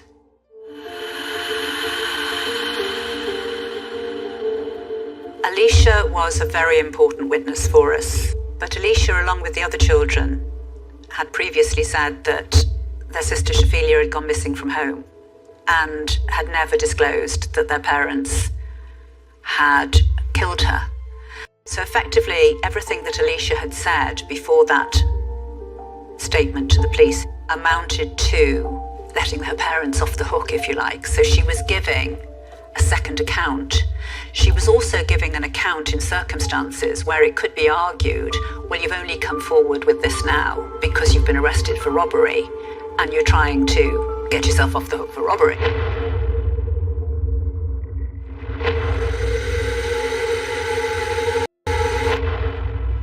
On the 2nd of September 2011, Iftikhar and Fazana arrested on suspicion of murder, but released on bail.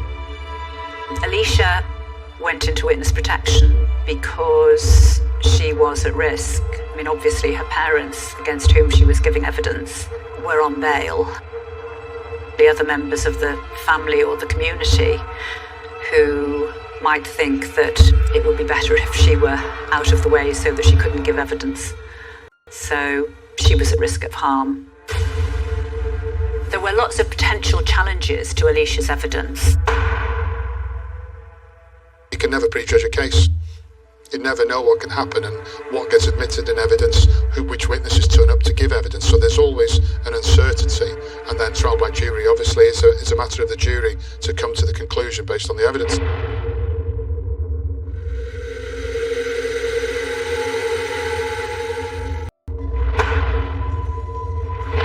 On the first day of the trial, I'm feeling apprehensive. Fazana and Iftika, when they first started coming to court, would come in quite confidently. They had their family around them, some friends. The press were outside every day filming and what have you. He was walking with some stature and confidence. She was always walked behind him. A few weeks, I think there was a sense of resilience. This is a very resilient couple. It's a strong case, but Alicia, who has been very brave throughout the waiting period, waiting for the case to come to trial, has had moments when she didn't feel that she was able to stand up in court and give evidence against her parents. Until I knew she was in the witness box giving evidence, I was always worried that she would just be too scared. She was screened from her parents. All I can hear in court is her voice. She's behind screens for her own protection. But you can hear her voice and you can make out the emotion in her voice. She gave her evidence clearly, and the jury were absolutely rapt by what she was saying. Iftika was quite often shaking his head and dismissing the evidence. Fazana was more still. But anything basically that pointed the finger at him, he was, looking at the jury and what have you and shaking his head. Alicia behaved with great dignity. She came across in a very straightforward way, as though she was describing something that she had actually seen. She had been present in the house when her mother had returned from picking up Shafelia from work. Her mother had been cross because when Shafelia had come out of the building where she was working, she was wearing a short-sleeved t-shirt and she was exposing her arms. When her mother arrived home with Shafelia, her father was there, and they'd started to berate Shafelia about her behaviour. Fazana took Shafelia's handbag from her and gave it to Junaid, the boy of the family. Shafelia was pushed down onto the sofa. Fazana said, "Let's finish it here," because as far as she was concerned, this was just the final straw. It's ironic, really, after all that. It was a short-sleeved t-shirt that resulted in her being killed. They said, "Let's finish it now." They just said that, and that's what they did. So the parents held her down. Both of them attacked her. A plastic bag was stuffed into her mouth. And Alicia described how she could see that Shafelia was gasping for breath. She described, and this was a crucial piece of evidence really, how Shafelia wet herself, which apparently is a very common effect of suffocation. But she describes Iftika thumping at Shafelia on the chest as if, to make sure it was done. There was no reaction to the thump. Alicia went on to describe how later on that night she saw her father carrying a bundle wrapped in a carpet out to his car, and she knew then that that was Shafelia's body, and her father was disposing of Shafelia's body. Mr. Ahmed came home, and at breakfast Alicia deliberately asked her parents, "Where is Shafila?" knowing full well what had happened the night before, and her mother made it clear that if you say anything, you will come to the same fate. And the evidence became more significant. You could see the confidence oozing out of him. And the other part is once we got to a point in the trial where the prosecution has given its evidence, the defence usually have a stab at trying to get it dismissed. It was at that point really where the judge said, no, there's plenty of evidence here, I've heard enough actually to suggest that these are now needed to be remanded in custody. From being on bail, coming every day, the judge has obviously realised now they've heard all the evidence, they're at risk of conviction, they're going to go. They were remanded in custody. And Fazana was, well, she was taken down, you could hear her being sick and screaming. Towards the end of the trial, where they probably thought they've had it now, they're going to get convicted here, she produces like a statement. This change of defence was a surprise. And she produced another defence case statement in which she said that her husband had been responsible for attacking Shafila and that she'd had nothing to do with it. At the conclusion of the attack, told her that if she ever spoke of it to anybody, she would suffer the same fate, which was completely different from the account that she'd originally given, which was that neither of them had been involved in any attack on Shafila. We should not be thinking of her as, you know, a victim of domestic abuse. I think she was wielding a lot of power. But the overwhelming patriarchal element is that externally, the shame of Shafila is felt by Iftikhar as her father. And the mother is there to control her. The evidence against her was still strong. It was still Alicia's evidence that she had said, let's finish it now, and been involved in a joint attack. And as far as she was concerned, it indicated that she had not told the truth before, and therefore an untruthful person.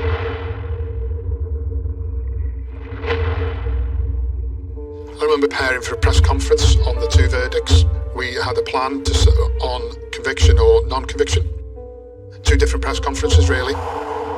We're in the Crown Prosecution Office with the barristers, colleagues that have been with me throughout, and we're told the jury's back.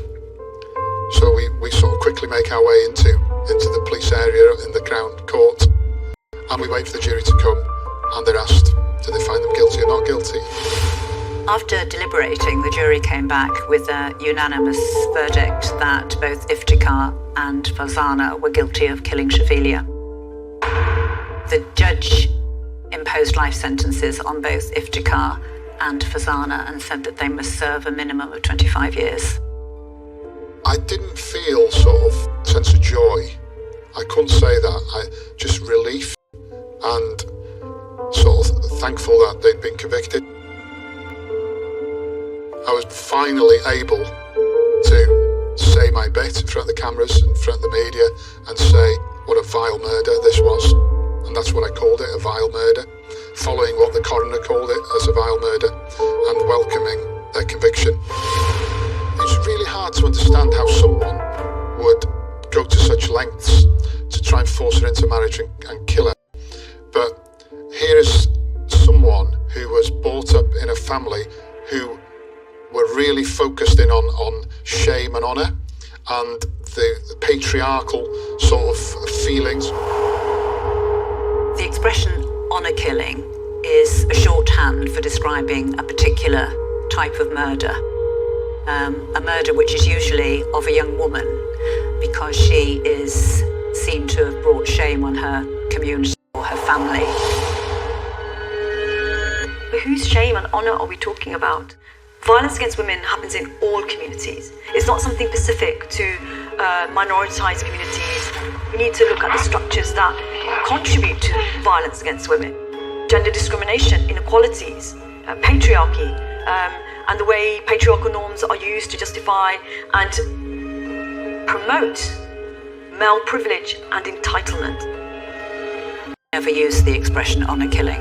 It was a murder, and it seemed such a misnomer to associate the word honour with what had happened to Shafelia. Well, there's no honour in murder.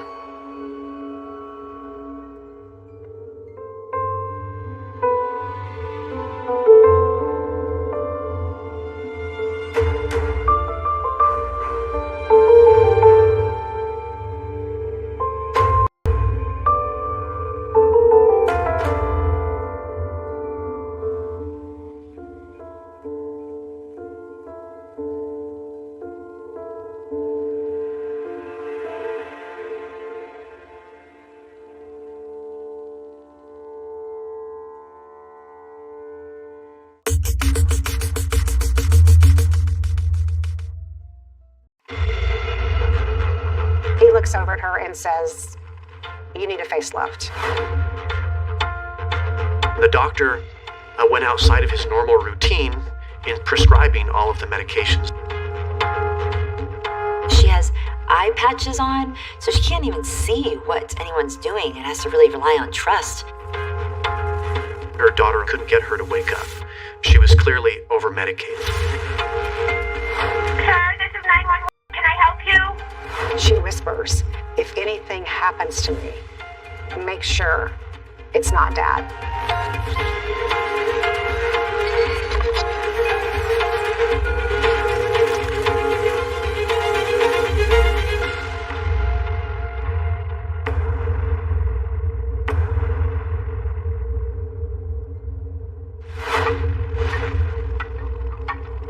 Sir, this is 911. Can I help you? Sir, what's wrong? I'm falling in the bathtub. Who's in the bathtub? My wife. Okay, is she conscious? She's not. She's not on a position. Okay, sir. Sir, I need you to calm. Sir, I can't understand you. Okay, can you calm down just a little bit? Okay, your wife is unconscious? She's unconscious. She's underwater. Okay, did you get her out of the water? I did. I just let the water out. Okay, is she breathing at all? She's not. Okay, sir, the ambulance has been paged. They're on their way, okay? Do not hang up. What?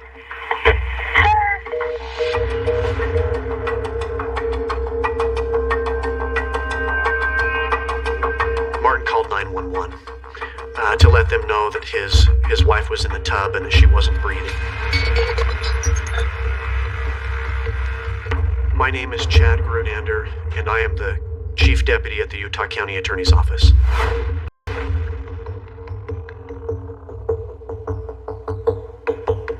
I need help. Okay, sir, they're on their way. Is your wife breathing? She is not. I am a physician. I got CPR in progress. You're doing CPR. How old is your wife? My wife is 50 years old. She just had surgery a couple of days or a week ago. What kind of surgery did she have? She had a facelift. She had a facelift?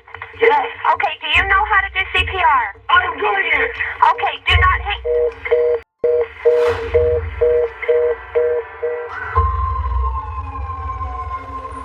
Eventually, emergency personnel arrive at the home.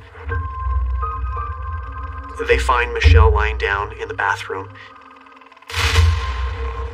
They're working on her. Martin is angry. He is screaming at Michelle, who is unresponsive. "Why did you do this? Why did you have this surgery? I told you not to do it."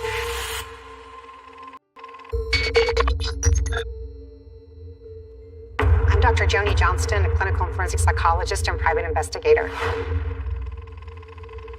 Once they start performing CPR, the chest compressions cause her to expel numerous cups of water. Her body begins to pink up. They put Michelle into the ambulance and rush her off to the hospital.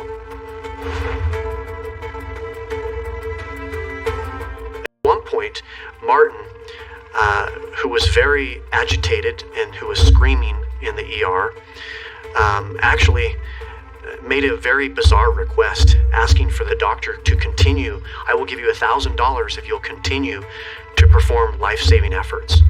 And it struck this physician as very odd, because Michelle was obviously deceased and she couldn't be brought back. And Martin, being a doctor, would have known that.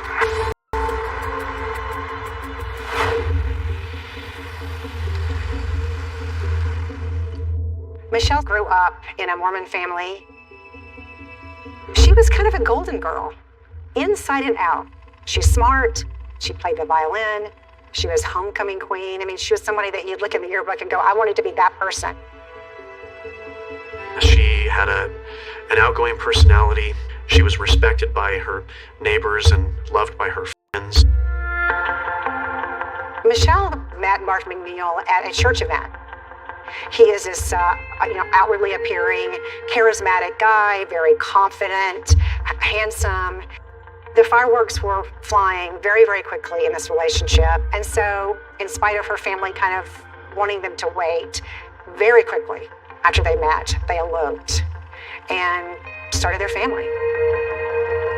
They end up having 4 biological children in the space of 5 years. They have 3 girls and a boy. And then as they begin to get a little bit older, they end up adopting some children from Ukraine. Michelle was a dedicated mother. She was so committed to these children. She wanted to make sure that they grew up having everything they could possibly want.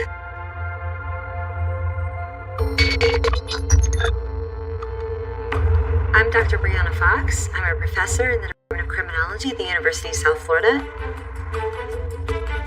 They had this very devout, church-going type of atmosphere, and that everything revolved around being good people, supporting each other, the community, and really living in this very family-oriented lifestyle.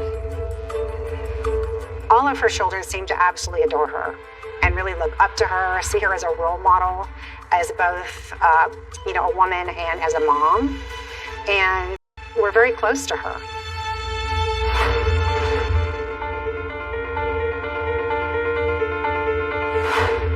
Martin had been appointed by the governor of the state of Utah as the director of a state hospital. He also was legally trained, but he never did take or pass the bar, so he never did practice as an attorney. From the outside, looked like a perfect marriage. They were a very attractive couple. They seemed to get along very well.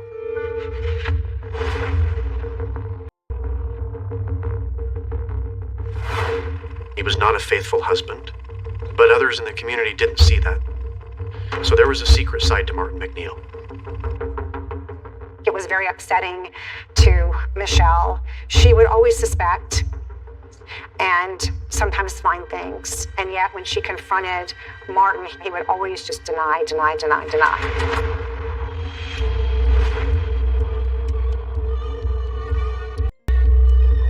He starts working out all the time.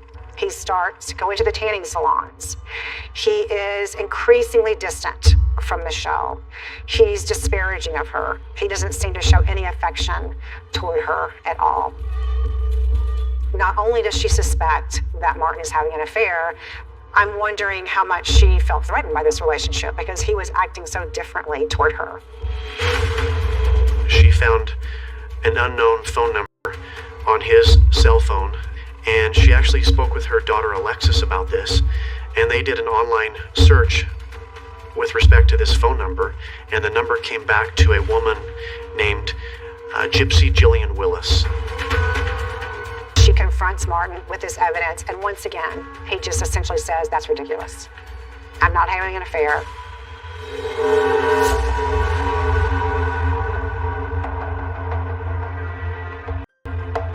Martin and Michelle are sitting at the breakfast table, and he looks over at her and says, you need a facelift.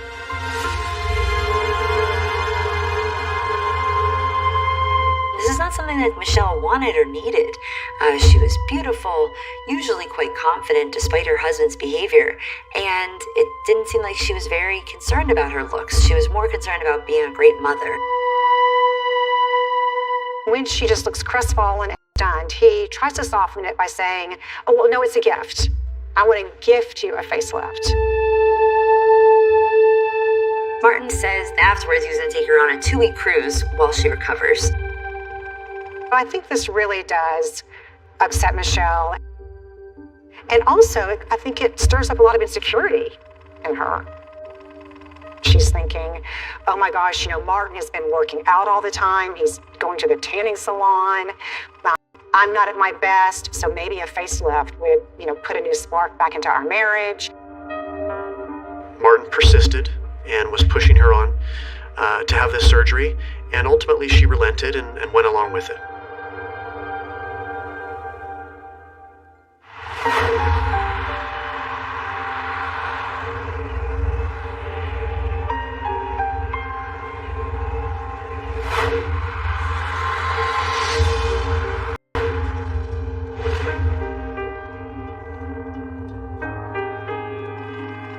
Martin and Michelle went to the plastic surgeon to talk about the procedures, and also with them during that meeting was Alexis, Martin and Michelle's daughter. Alexis, a first-year medical student at the time, and Martin was very overbearing. McNeil does 99% of the talking. He tells the doctor, we want an entire facelift, her eyes, upper and lower, the upper forehead, everything.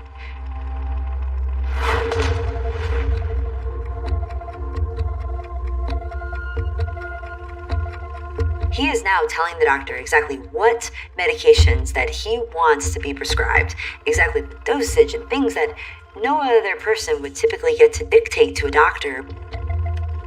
The doctor went outside of his normal routine in prescribing all of the medications that Martin was talking about. Those medications included Percocet and Valium, Phenergan, as well as Ambien, which is a sleep aid. And all of these drugs were central nervous system depressants that, if used in combination, would have this additive effect, which is very powerful, which could result in someone stopping to breathe or slipping potentially into a coma. And the doctor made it very clear that they were as needed. They weren't to be taken all together at once. But the doctor prescribed this set of medication because Martin, a fellow doctor, was going to be caring for Michelle.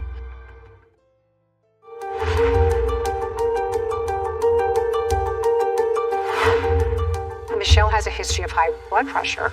And so one of the things that the doctor recommends is physical is that she wait and postpone the procedure until she gets her blood pressure under control. Michelle is really on board with that. She doesn't want to undergo any kind of risky procedure. But Martin had other ideas. He said, absolutely not. This has to happen exactly when he planned for it to occur. It was almost like he was putting the schedule that he had in his mind over Michelle's health. Apparently there's some kind of time limit on this offer of this gift. So he kind of bulldozes her forward into getting this facelift.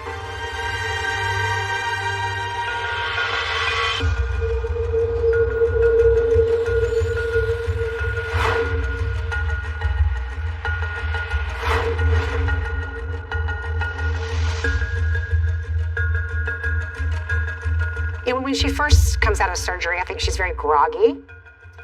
She's got kind of pads over her eyes. She's pretty vulnerable.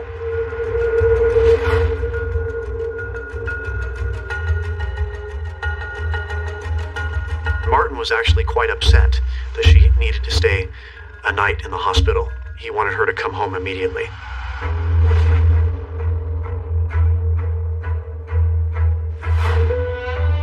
And she was effectively blind. She needed someone with her to really care for her, to give her the post-op medications, to help her eat, to help her bathe, because she needed to recover.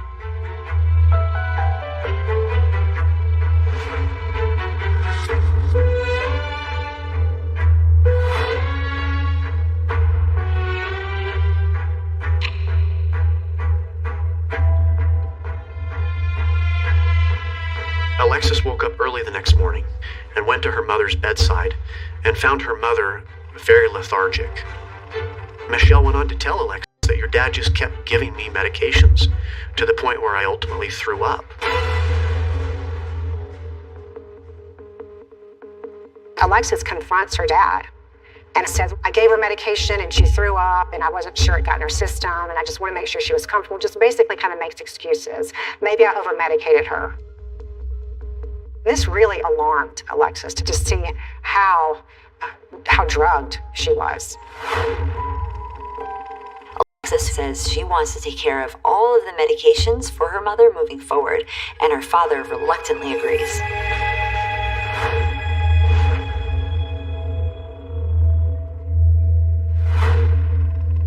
can't even see what anyone's doing and has to really rely on trust. Michelle seems kind of scared to Alexis. At one point, Michelle says, I want you to put each pill in my hand so I can feel what it feels like and I can recognize what that pill is. She was worried that Martin was up to something. Michelle told Alexis, she said, if something happens to me, make sure it's not your father.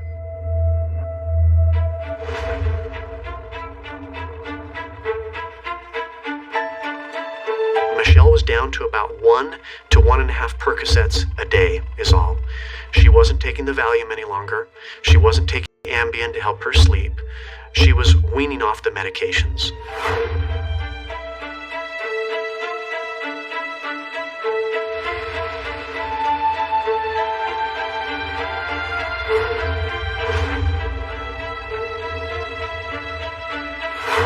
Michelle was very upbeat. She was doing well. By that time, her bandages on her eyes were taken off. She could walk. She was even beginning to drive. And they talked about Michelle's plans for the day. She was going to take her kids to ballet in the afternoon. It was going to be, for all intents and purposes, a normal day in the life of Michelle and her family.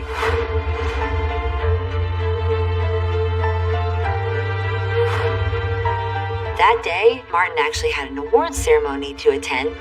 He made sure to go to the photographer and ask on a number of occasions, make sure that I am in the photos. And he was very insistent that the photo be taken at a particular time to show that he was there. The McNeil's youngest daughter, her name was Ada. She was in kindergarten at the time. And Michelle, her plans that day were to pick up Ada from school. Rather than Michelle going to pick up Ada, Martin picked her up about 11:30 or so in the morning and brought Ada home.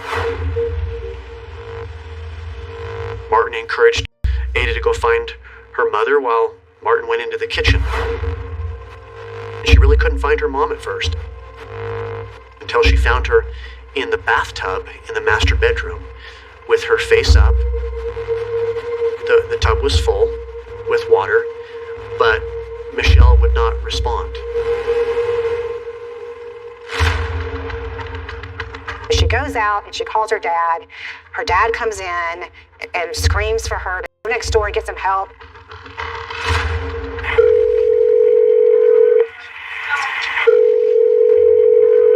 this is 911. Can I help you? Martin described to the operator that he suspected his wife had fallen into the tub. She wasn't breathing. Her head was under the water, that he couldn't get her out of the tub. His description of Michelle differed from what Ada saw and from what others saw, because when they entered the bathroom, her head was not under the water. It did not appear like she had fallen face forward into the tub.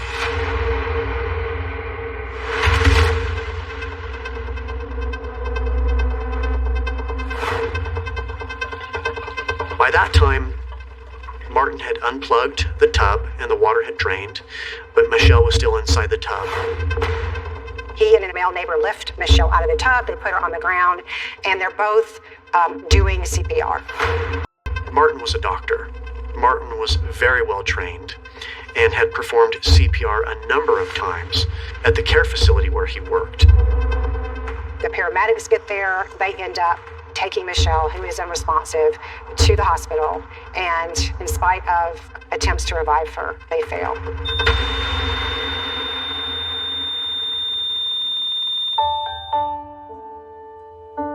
It looked like it was probably a natural death, perhaps a complication due to her recent surgery. Maybe she had passed out in the tub, but there was something that just didn't add up. And the treating physician at the ER decided to call in the medical examiner's office because he felt like there was something that was askew.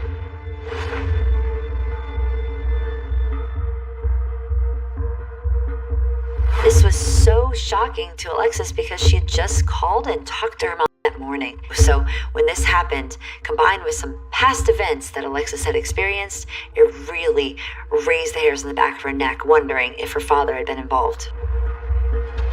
Alexis has this overwhelming feeling that her father has something to do with her mother's death.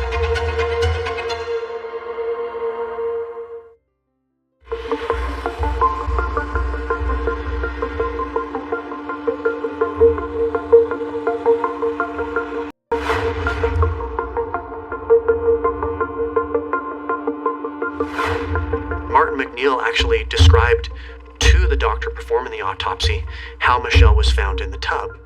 And he went on to explain that she was found head down, slumped over into the tub as if she had fallen and drowned.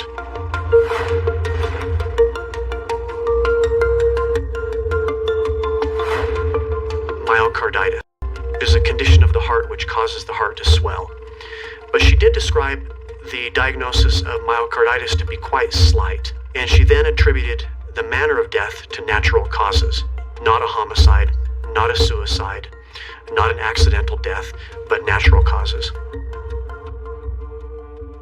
It was a tragedy the day Michelle died. She left a hole in so many people's hearts.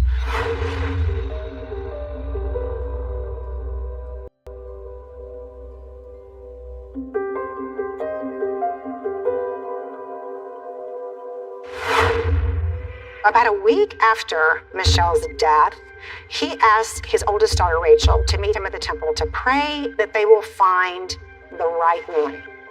Rachel thinks this is a little bit odd, but she agrees and she meets her dad. And when they were at the temple, a woman walked up to them and they engaged in some small talk. And Martin asked for this woman's name, and her name was Gypsy Jillian Willis. Martin, acts kind of surprised to see her, tells Rachel that he used to work with this young woman, and at this point he excuses himself to go to the bathroom.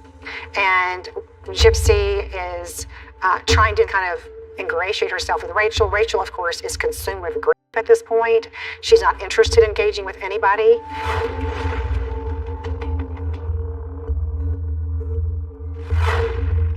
Martin says he's going to put out flyers, and the whole family is going to be involved in interviewing for this nanny. Interestingly enough, the only person who shows up for this interview is this same woman who showed up outside the temple. He announces to the kids that he has hired Jillian to be the new nanny.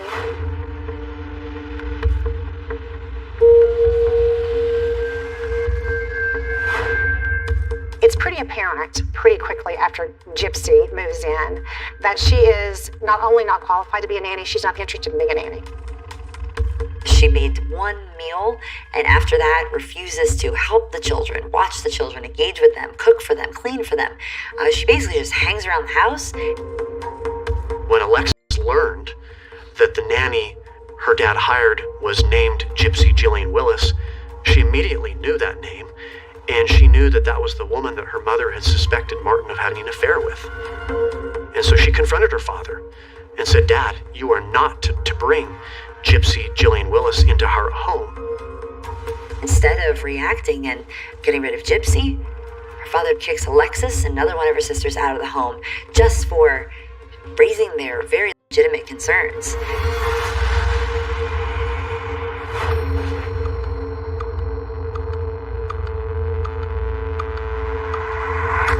They went up to Idaho, which is where Gypsy was from, and she introduced him to her family. And within weeks of Michelle's death, Martin made a big public display in the presence of her family at a local restaurant, where on bended knee he asked Gypsy to marry him.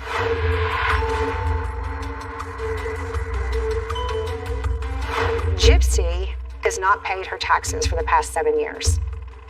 And Martin is concerned that if they marry, he's going to be assuming this debt.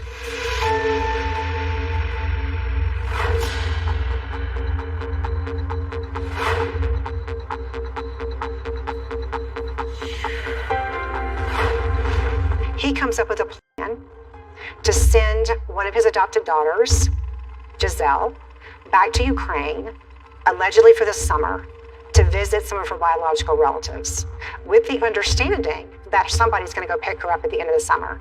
And so Alexis escorts Giselle to Ukraine.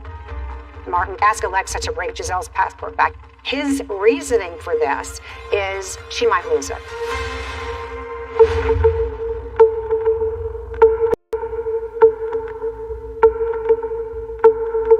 He changes the birth date by 20 years. Jillian now becomes Jillian Giselle McNeil, as opposed to Gypsy Jillian Willis. And that is their big plan, to essentially leave Giselle in Ukraine for Gypsy to assume Giselle's identity, which would, of course, kill a number of birds with one stone. It would allow him to rid himself of one of his adopted daughters. It would allow Jillian to start with a clean slate, and it would allow the two of them to get married.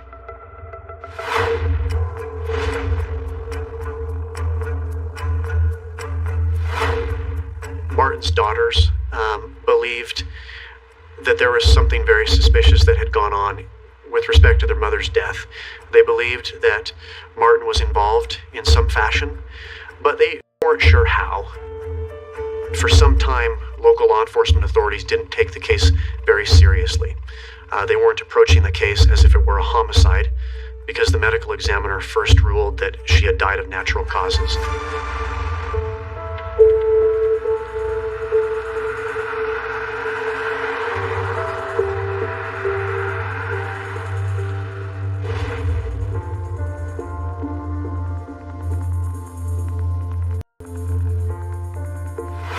She goes and she gets her, and she brings her back.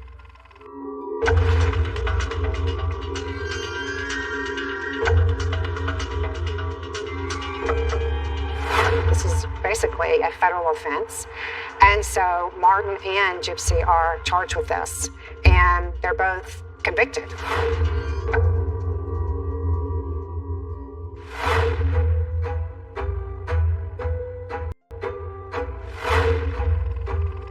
Both Gypsy and Martin were sentenced to federal prison.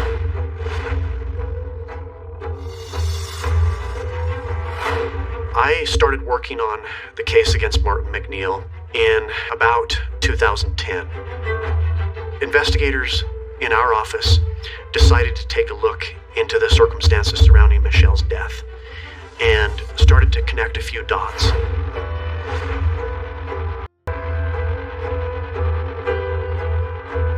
This is somebody who has been lying and deceiving people for much of his adult life. Martin McNeil's path to becoming a doctor certainly wasn't straightforward. He initially out of high school enrolled in the military. He lied about his age to get into the military. He was there for a couple of years, and then he was discharged after he was diagnosed with latent schizophrenia. He was able to receive disability and benefits despite the fact that he was then employed and receiving ample compensation as a medical doctor.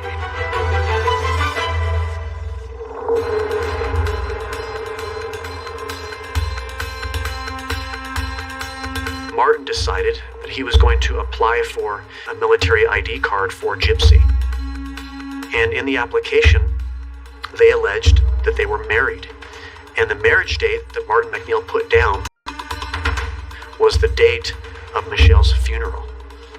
And someone with that sort of mindset, that arrogance and narcissism, who is a doctor and who is charged with caring for others, that kind of a person is very dangerous.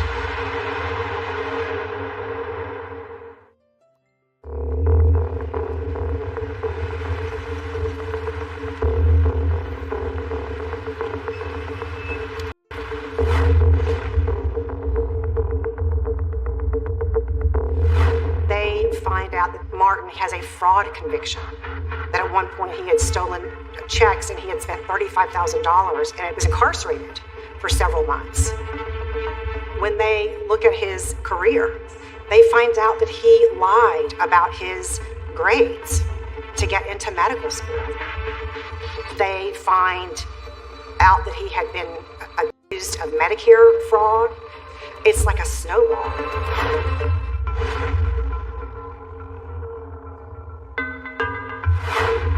It seemed to them that the medical examiner's office hadn't thoroughly looked at the toxicology reports. The drugs that were found in Michelle's system were very alarming.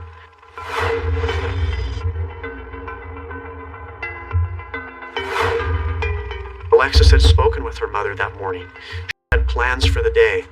So for her to have all those drugs in her system, especially the Ambien, raised some serious concerns about how or why she took those drugs. There were periods of time that morning when Martin was unaccounted for at work, and he could have easily traveled home and administered those drugs or persuaded Michelle to take them, put them in her food or perhaps in a drink, and then return to work before picking up Ada.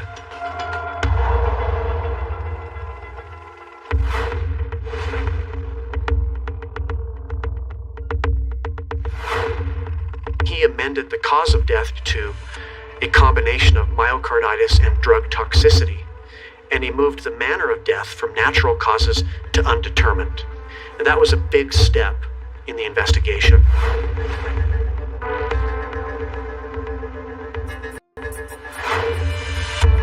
We ultimately found another medical examiner in the state of Florida. He'd worked on a number of high-profile cases. His name was Dr. Joshua Perper.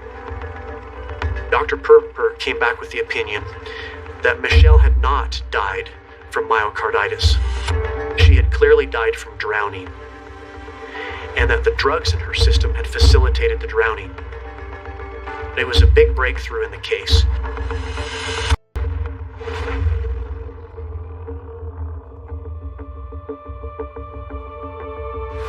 We learned that Martin had had an affair with another woman. Martin had told this woman that he knew how to kill someone in plain sight and make it look like it was a natural death. He could administer something to that individual and it would look like a heart attack. She came forward and she told us about what Martin had said.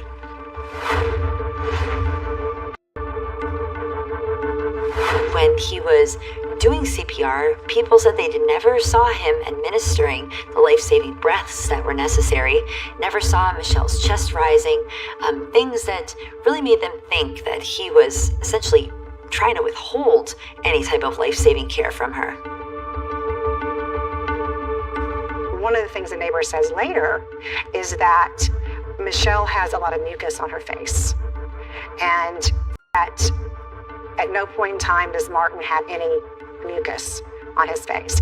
So that seems a little bit odd or suspicious to him.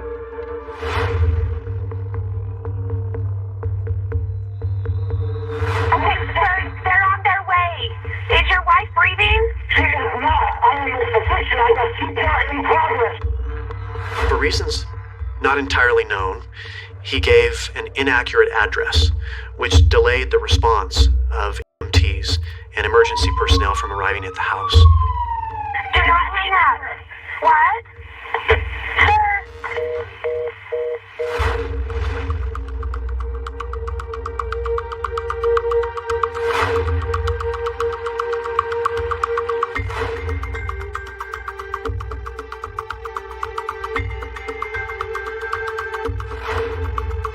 I'm quite certain that Martin was probably surprised to some degree because I think he thought in his mind he had gotten away with murdering his wife. Given his personality, he was very arrogant, quite narcissistic.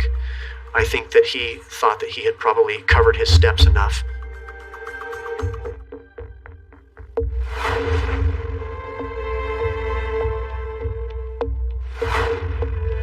By the time we brought charges against Martin McNeil and went to trial, it was about 6.5 years after Michelle's death.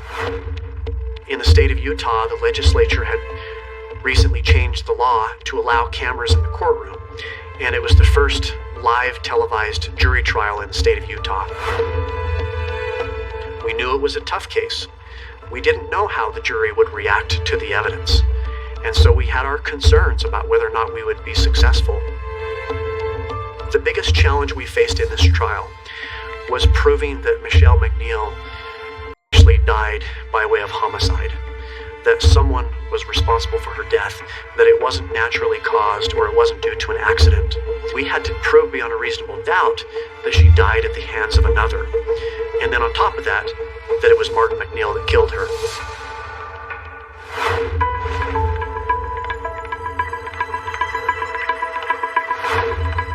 They really tried to focus the jury's attention on the initial findings that Michelle had died from hypertension and myocarditis.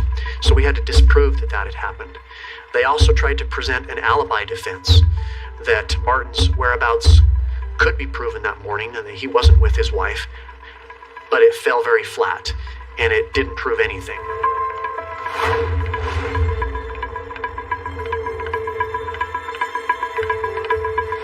His own daughters were the star in terms of the prosecution.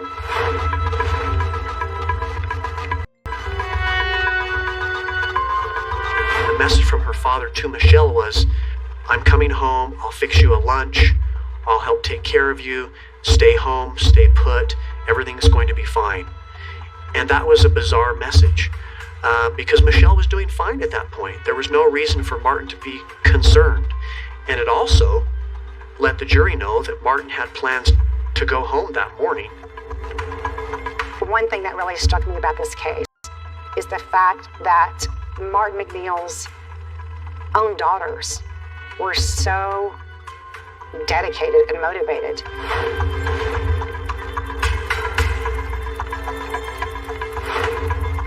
She testified about how well her mom was doing after the surgery, how she was down to 1.5 Percocets per day, how she wasn't taking the Valium, she wasn't taking the Ambien any longer, that she was recovering well.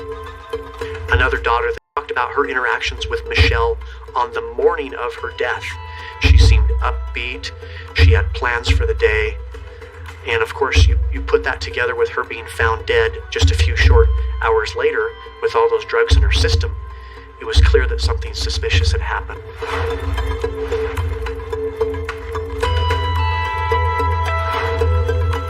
Rachel testified about Martin's explanation to her about how Michelle was found in the tub, which differed from the eyewitness testimony.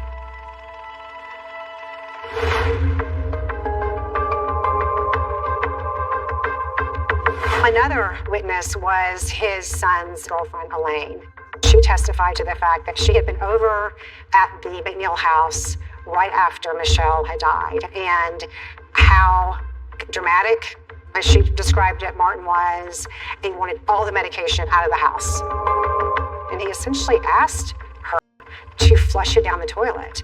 And at that point, she had no reason to be suspicious, and so she gathered up all this medication and she flushed it down the toilet.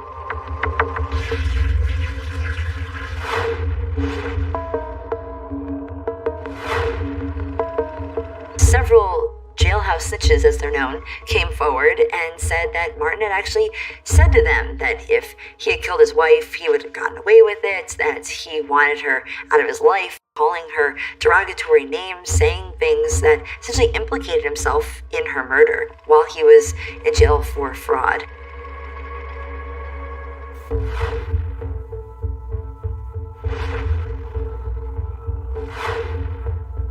There was just an overwhelming feeling of relief that we had proven our case, that the family would have some measure of justice, they would have some measure of closure.